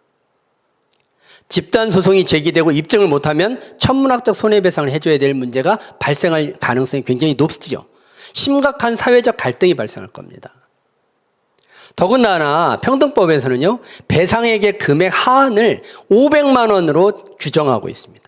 이건 사실상 벌금형에 해당하는 것입니다. 이러한 입법은 찾아볼 수가 없습니다. 정리하면요, 차별 피해 구제 수단이 편향적이지 않나요? 굉장히 편향적입니다. 차별을 주장하기만 하면 상대방이 아니라고 입증해야 되는 거니까. 입증이 불가능합니다. 네. 마지막 팩트체크 10번째입니다. 인권위의 권한을 강화해서 최상위 사정기관으로 만들려는 것이다라는 쟁점이 있습니다. 인권위의 입장에서는 가장 아마 찔리는 그런 질문일 것 같습니다. 우리 질문문이 대놓고 질문합니다. 평등법이 통과되면 인권위의 권한이 지나치게 강화되고 최상위 사정기관이 되는 거 아니에요? 라고 질문합니다. 인권위가 이렇게 답변하네요. 현재도 인권위에는요, 법령, 제도, 정책 개선에 대한 권고 권한이 있습니다. 또 협의 요청 권한도 있고요. 그러니까 평등법이 통과된다고 하더라도 인권위가 최고의 사정기관이 되는 것은 아니에요 라고 피해갑니다. 여러분들 정말 그런지 한번 확인해 볼까요? 평등법이 통과되면은요, 국가인권위원회에게 권력이 집중되는 현상이 우려된다는 것은요, 저희의 주장이 아닙니다. 국회 법제사법위원회 전문위원회 검토 보고서에도 그대로 잘 나와 있습니다. 여러분들, 국회 법제사법위원회 전문위원이 어떤 사람이냐면 국회의원들이 법제사법위원회에서 법률안을 만들어나가고 검토할 때 옆에서 어떤 문제가 있는지 문제가 없는지에 대해서 보조적으로 전문적으로 조언을 해주는 사람들입니다. 이 검토 보고서에 이렇게 나와 있습니다. 법령, 제도 등의 내용 중 어떤 것이 차별 금지에 해당하는지를 획일적으로 판단하기 곤란할 수가 있는데 현행 법령, 제도뿐만 아니라 향후 개정하는 모든 법령, 제도 등에 대해서도 국가인권위원회의 의견을 들어야 하는 결과를 초래하기 때문에 신중한 검토가 필요할 것으로 보임이라고 보고서에 올라 있습니다. 국가인권위원회의 권력 집중을 굉장히 우려하고 있죠. 국가인권위원회는요, 법률에 의해서 만들어진 기관입니다. 그런데 헌법기관인 국회와 정부, 사법부가 이렇게 법률에 의해 설립된 기관에 불과한 국가인권위원회가 법을 개정하라고 하면 개정을 해야 되고요. 차별을 시정하라고 하면 차별을 시정하라 해야 됩니다. 결국은 뭐죠? 법률에 의한 기관이 헌법기관을 통제하는 모순이 발생하는 것입니다. 견제와 균형의 원리를 명백히 위반하는 것이죠. 질문문이 마지막으로 이렇게 질문합니다. 평등법이 제정되면 다른 법령이나 제도들도 평등법에 맞춰 개정하도록 강제한다는 게 사실인가요? 라고 물어봅니다. 인권위원회가 이렇게 답변합니다. 어떤 법률이 평등법과 충돌한다면 그 법률의 위헌성 여부는 직접 헌법에 저촉되는지 여부에 따라서 판단되는 것이지 평등법에 의해서 판단하는 것이 아니라고 답변합니다. 여러분들 그럴까요? 평등법 제9조에 보면 이렇게 되어 있습니다. 국가 및 지방자치단체의 책무, 의무죠. 라는 규정을 가지고 국가 및 지방자치단체는 이 법, 평등법에 반하는 기존의 법령, 조례규칙, 각종 제도, 정책을 조사 연구해서 이 법, 평등법의 취지에 부합하도록 시정하여야 한다라고 의무 규정으로 두고 있습니다. 국가와 지방자치단체는요, 평등법에 반하는 법령과 제도나 규칙이 있으면요, 시정해야 될 의무가 있습니다. 이때 그냥 시정하는 게 아니라 사전에 국가인권위원회의 의견을 들어야 한다라고 규정을 하고 있습니다. 뭐죠? 평등법이 제정되면은요, 국가는 평등법과 충돌하는 병역법, 징병제도, 주민등록법, 건강가정기본법, 양성평등기본법 이러한 각종 법령과 주민등록제도, 징병제도 등을 모두 시정해야 될 의무를 부담할 수 있습니다. 결국 평등법이 헌법보다도 우위에 있게 되는 것입니다. 이는 국가 법령체계 질서를 명백하게 훼손하는 것이고요. 위헌적 사태가 발생하는 것입니다.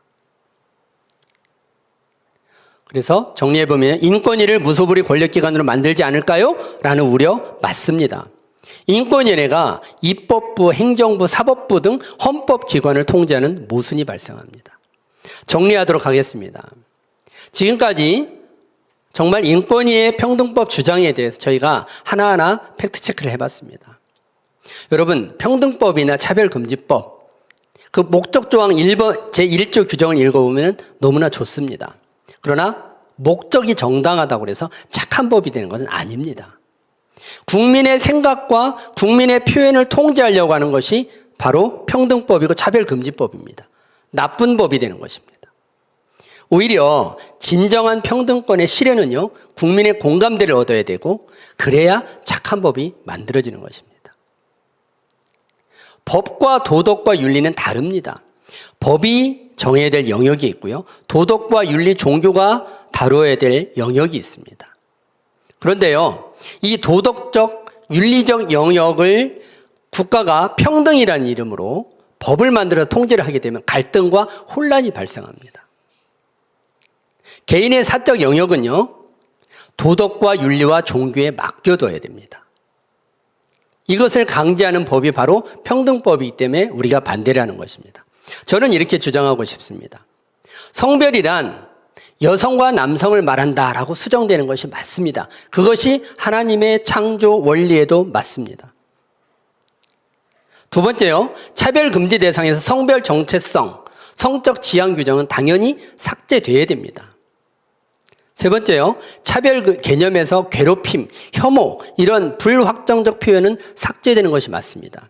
그리고 간접차별 규정도 삭제되어야 됩니다. 피해자가 주장하기만 하면 상대방이 입증해야 한다고 하는 입증 책임 전환 규정도 삭제되어야 됩니다. 이에 따라서 징벌적 손해배상 규정도 당연히 삭제되는 것이 맞습니다. 이러한 팩트체크 과정을 통해서 국가인권위원회가 차별금지법, 평등법에 대해서 얼마나 잘못된 거짓 주장과 사실이 아닌 주장으로 호도하고 있는지 이제는 국민 여러분들도 알아야만 합니다. 오늘 팩트체크 시간을 통해서 이제 저와 여러분들이 한 번 더 확인했으니까 앞으로 여러분 주위에 있는 사람들에게 정말 왜 왜 우리가 차별금지법, 평등법을 반대하는지, 국가인권위원회가 어떤 거짓말을 하고 있는지, 이거를 여러분들이 한번 주위에 있는 사람들하고 이야기를 해줄 수 있으면 좋겠습니다. 네, 감사합니다.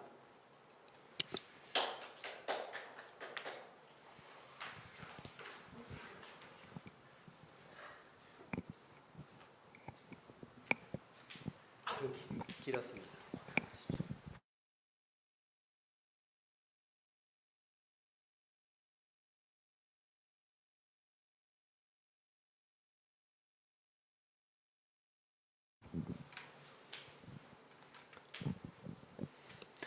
네, 오늘 윤영근 변호사님께서 그 인권위원회가 발표한 팩트 체크 항목 리스트들을 아주 꼼꼼하게 세밀하게 분석해 주셔서 지금 인권위원회와 또 인권위원회를 기반으로 해서 계속해서 발의되고 있는 평등법의 문제점들이 무엇인가를 그 꼼꼼하게 잘 정리해 주셔서 감사드립니다. 저희가 그동안 많은 강사님들의 강의를 통해서 인권위원회의 문제점, 특별히 평등법의 문제점에 대해서 사실 많은 이야기를 해왔고 해왔는데, 이런 이제 그동안 우리가 진행된 이야기들은 사실은 좀 산발적으로 이렇게 논의가 소개를 해왔거든요. 그런데 오늘 윤영근 변호사님께서 이 평등법이 가지는 문제를 인권위원회와 연결시켜서 아주 하나도 빼놓지 않고 굉장히 꼼꼼하게 또 철저하게 이렇게 종합 정리를 해 주셨습니다. 그래서 오늘 이 종합 정리된 내용이 우리 시청자분들에게 그 굉장히 유익한 그런 도구가 되리라고 생각을 합니다. 우리 윤영근 변호사님께서 또 알기 쉽게 또 그 자세하게 정리를 해 주셨는데, 윤 변호사님의 이미 강조한 논점들을 다시 한번 레뷰하고 또 정리하고 지나가는 것이 유익할 것 같습니다. 첫째로 윤영근 변호사님께서 최근 국회의원들이 대부분 내용이 중복되고 또 발의자도 중복되는 것을 감수하면서까지 올해만 들어와도 벌써 5번째 5차례나 차별금지법 혹은 평등법을 발의하는 이유를 말씀해 주셨습니다. 이와 같은 이제 중복 발의는 국민들의 여론이 차별금지법에 대해서 계속해서 주목하도록 그렇게 하고, 차별금지법 제정의 필요성을 계속해서 느끼도록 해서 국민 여론을 차별금지법 제정에 동조적인 것으로 이렇게 바꿔놓고, 또 차별금지법 제정에 반대하는 진영을 지치게 만들어서 힘을 빼놓으려는 고도의 전략으로부터 시작된 것임을 우리에게 분명히 가르쳐 주셨습니다. 우리 기독교인들과 교회가 이와 같은 전략에 말려 들어가지 않도록 매우 주의를 할 필요가 있겠습니다. 우리는 긴 호흡을 가지고 오랜 기간 동안 인내하면서 언제든지 상황이 발생하면 적극적으로 대응할 준비를 할 필요가 있습니다. 이 성전 건축을 방해하는 세력에 대항해서 한 손에 병기를 잡고 또 한 손으로 일을 하고, 또 옷을 벗지 않고 물을 기르러 갈 때도 병기를 잡고 갔던 느헤미야 시대의 유대인들과 같은 마음가짐과 태도가 계속해서 이 위기 상황을 맞이하고 있는 우리에게 요구가 됩니다. 둘째로 윤영근 변호사님은 개별적 차별금지법이 이미 갖추어져 있어서 별도의 차별금지법 제정이 필요하지 않은데도 불구하고 포괄적 차별금지법을 제정하려는 의도는 바로 동성애를 합법화하고자 하는 데 있음을 법률적인 입장에서 아주 예리하게 분석해서 확실하게 전해 주셨습니다. 셋째로 윤영근 변호사님은 평등도 국가가 수호해야 될 중요한 가치이지만 다른 것을 다르다고 말할 자유를 보장해주는 것이 국가의 더 중요한 책무임을 분명히 하셔서 이 자유민주주의 정치 체제가 우리가 끝까지 수호하고 몸담아야 될 정치 체제임을 분명히 하셨습니다. 양심이라든지 종교라든지 학문이라든지 예술의 자유를 보장하는 것이 국가의 소명인데, 동성애와 이성애를 구별하는 것을 차별로 보고 인간의 주관적 느낌에 따라서 예측이 불가능하고 불명확한 혐오와 괴롭힘을 법제화하는 것은 국가가 국민의 생활에 과도하게 개입하는 것이고 또 명확성을 중시하는 법치주의에 위배된다는 점을 분명히 하셨습니다.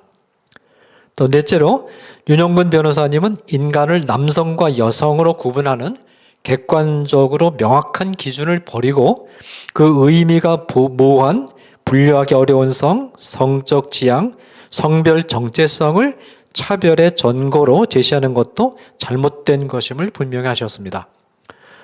이 어떤 개념이 명확하지 않다는 것은 그 개념이 법적인 차원에서 다루어져서는 안 되고 도덕이라든지 또 학문이라든지 종교의 영역에서 다루어져야 되고 이 영역에서 견해 차이가 나고 해석의 차이가 나는 것에 대해서 이 법이 어떤 규제를 특정한 해석을 선택해서 규제를 하려고 해서는 안 된다.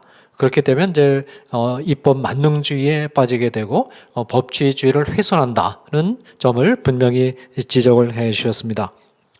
그래서 이제 이런 불명확한 개념들을 법제화할 경우에 특별히 동성애와 관련된 입법에 있어서 가족제도 붕괴 또 병역 회피 수단으로 이용되는 것 또 스포츠에서 역차별 현상이 불가피해지며 동성애를 죄라고 말하면 징벌적 손해배상을 피할 수 없다라는 경고를 분명히 주셨습니다.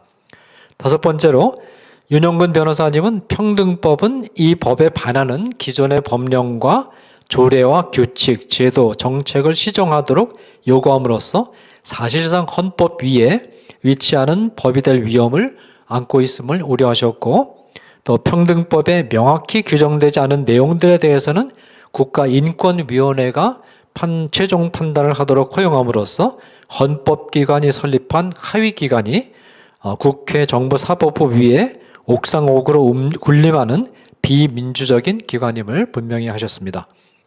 결론적으로 윤영근 변호사님은 성적 지향과 성별 정체성 항목은 삭제되어야 되며 괴롭힘, 혐오와 같은 불확정적인 표현을 삭제해야 되며 간접적 처벌 규정, 입증 책임 전환 규정을 삭제하고 또 징벌적 손해배상 규정도 삭제해야 된다고 분명히 방향을 제시하셨습니다. 이 치밀한 강의를 통해서 최대 현안인 인권위원회와 평등법의 문제점들을 일목요연하게 또 빠짐없이 잘 정리해 주셔서 우리 시청자들에게 굉장한 유익을 주신 것으로 판단이 되고 또 이 수고하신 윤영근 변호사님께 깊은 감사를 드립니다. 네, 그러면 광고를 하도록 하겠습니다. 네, 지금 소아성애라든지 근친상간 등과 같은 성적인 일탈 행위를 정당화하고 남자와 여자로 구분되는 성별을 해체시키고자 하는 시도하는 주디스 버틀러와 미셸 푸코 같은 왜곡되고 거짓된 이론을 주도한 학자들을 위대한 인물로 치켜세워서 프로그램을 진행하고자 하는 EBS에 대한 교계의 반대운동이 진행되고 있습니다. EBS는 이 초중고등학교 교육에 끼치는 영향이 막강한 공영교육방송이기 때문에 이 공영교육방송인 EBS에서 이런 인물들이 위대한 인물로 소개될 경우에 이 아이들이 잘못 미혹이 되어서 잘못된 성이해를 마치 정상적인 성이해처럼 그렇게 받아들일 위험이 매우 크고 이들이 나외 이런 교육을 받고 나중에 사회에 진출해서 주도하게 될 경우에 한국 사회의 미래가 매우 크게 우려가 됩니다. 사실 동성애를 명확하게 반대하는 그런 어떤 교단에 속한 큰 교회에서 교단의 지시에 따라서 동성애를 동성애를 옹호하는 그런 목회자에 대해서 이제 시정 조치를 내렸는데 거기에 대해서 이제 교회의 상당한 세력이 그 반발을 해서 말하자면 표현의 자유, 동성애에 대한 판단의 자유를 내세우면서 계속해서 이제 이렇게 동성애에 대한 판단의 자유를 강요할 경우에 저항하겠다. 그런 의사를 표명하면서 아주 건실한 그런 교단에서 탈퇴를 하는 그런 사태가 최근에 있었거든요. 자, 이런 것들이 바로 이런 우리나라 공교육을 통한 잘못된 성교육의 그 여파가 지금 이런 형식으로 지금 표출이 되기 시작하고 있는 것입니다.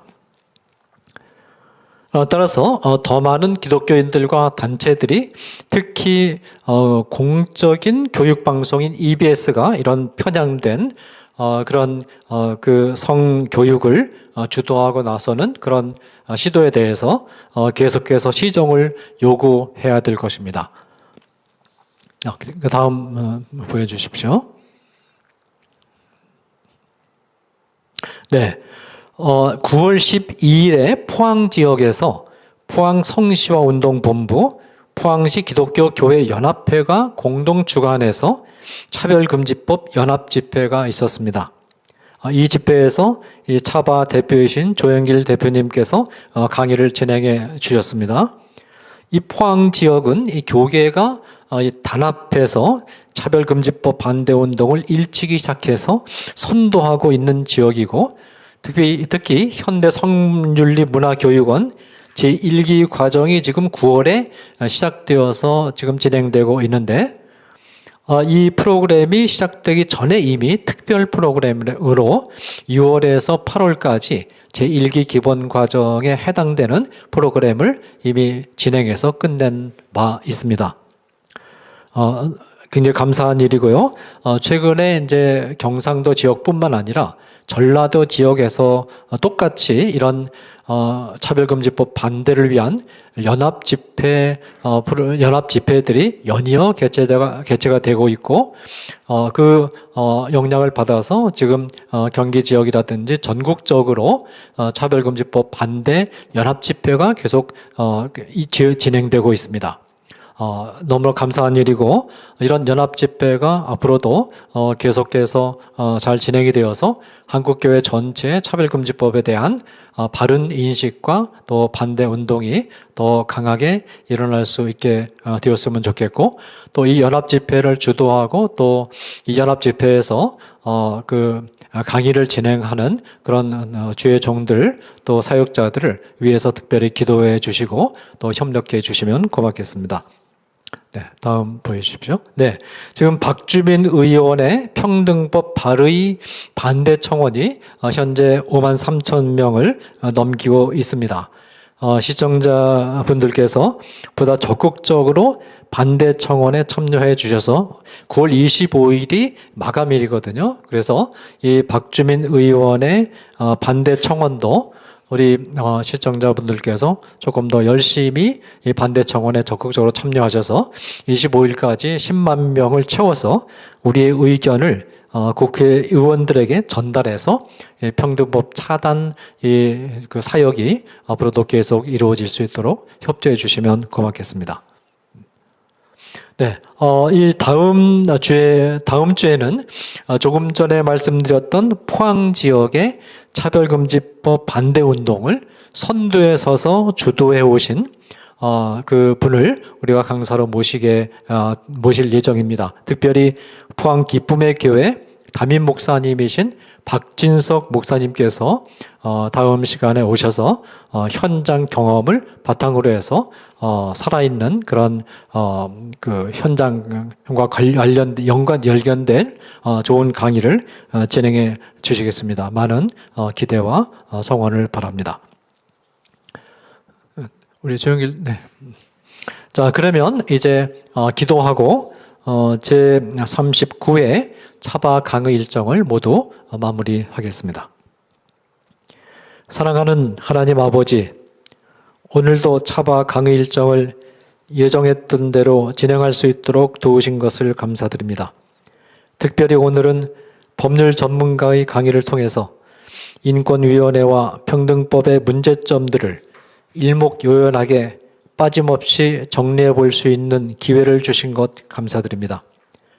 성경의 가르침에 반해서 우리 사회를 병든 성물난 사회로 몰고 갈 것이라는 거듭된 경고를 했음에도 불구하고 또다시 차별금지법이 발의되었는데 지금까지 차별금지법 제정을 막아주신 하나님께서 앞으로도 계속해서 막아주시기를 간절히 바라고 원합니다.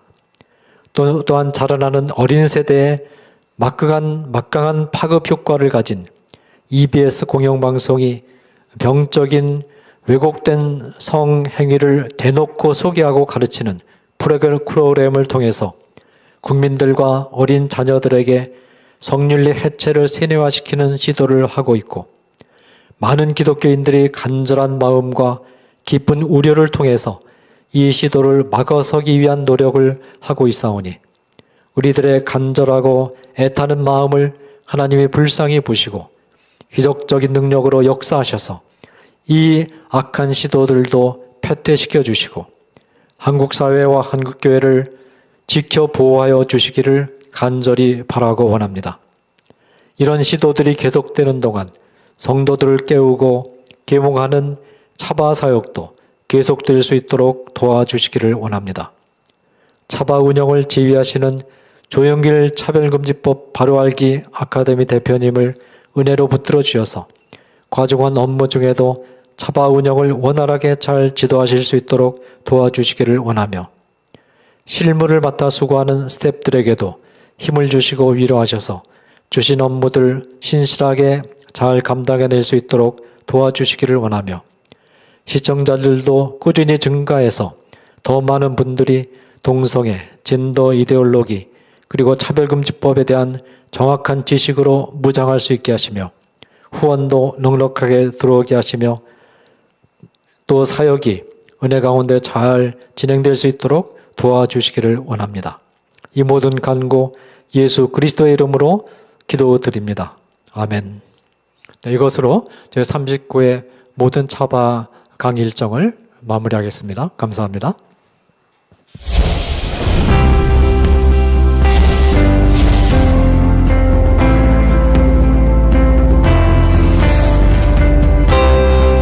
채널 공유운동, 유튜브 채널 공유운동에 대해서 말씀을 드리겠습니다.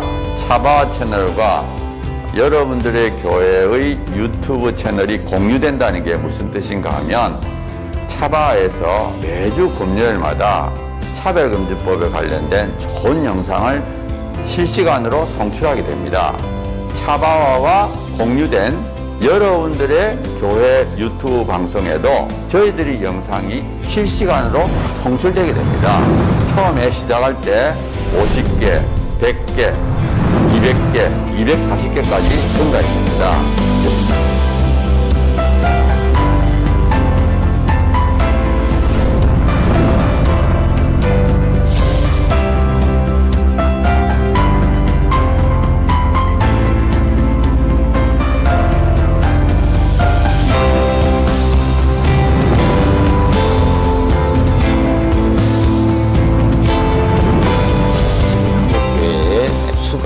만여 개 되고 유튜브 채널을 10,000개라고 보면 그 10,000개 중에 10%, 1,000개가 되면 이 1,000개 채널이 나머지 10,000개에 영향을, 10,000개 채널이 10,000개 교회가 나머지 6만 교회에 영향을 미칠 수 있다. 저는 그렇게 생각합니다. 이 차별금지법 제정 시도가 2007년부터 시작이 됐는데 한 번 차단이 되는 것으로 끝나는 것이 아니고 한 번 차단이 되면 또 제기되고 또 제기돼서 지금 15년 이상 차별금지법 제정 시도뿐만 아니라 인권 조례를 통해서 사실상의 차별금지법이 하위 법령이 만들어지고 있고 또 초중고등학교에서 젠더 및 동성애 성교육이 지금 강하게 일어나고 있고 이 운동이 지속적인 반대 운동이 필요하고 또 계몽 운동이 필요합니다. 여러분 성기신 교회 담임 목사님 은혜로운 설교를 들으셨다면 적어도 주 1회는 지금 전 세계에 가장 위협이 되고 있는 동성애 성혁명 주장들 그리고 우리 미래 세대를 음란으로 미혹시키고 거짓으로 미혹시키고 있는 이 성혁명 사상들 차별금지법. 이 문제가 우리나라에서 반드시 막아내고 복음적 성리를 반드시 지켜내는 이런 사역에 우리가 실패해서는 안 되겠습니다. 차바 강의 중에서는요, 쉬운 강의도 있고요, 또 어려운 강의도 있습니다. 쉬운 강의는 한 번 듣고 이해가 되지만요, 어려운 강의는 또 여러 번 들으실 수가 있어야지 되는데요. 이게 교회 채널을 통해서 모든 성도들에게 공급이 된다면 정말 좋겠죠.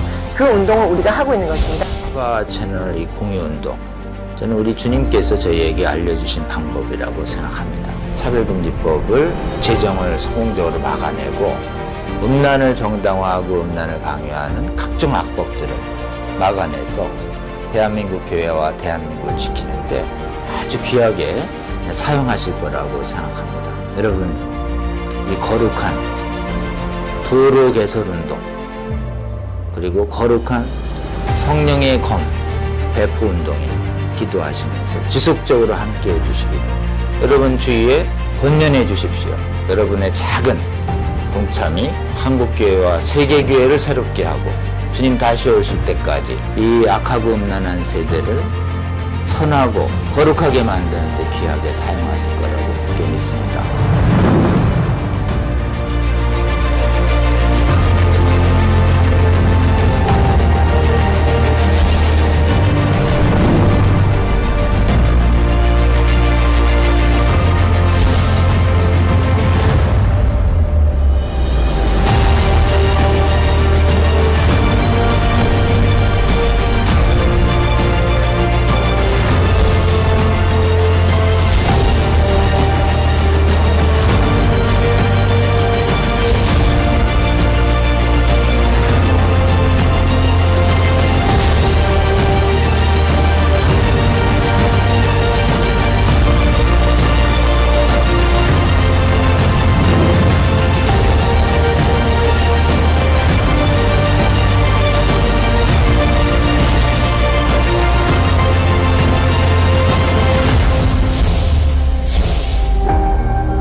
여러분의 작은 관심이 세상을 바꿀 수 있습니다. 차바 채널 공유 채널 공유 운동에 차바 채널 공유 운동에 꼭 꼭 부탁합니다. 화이팅! 파이팅! 화이팅!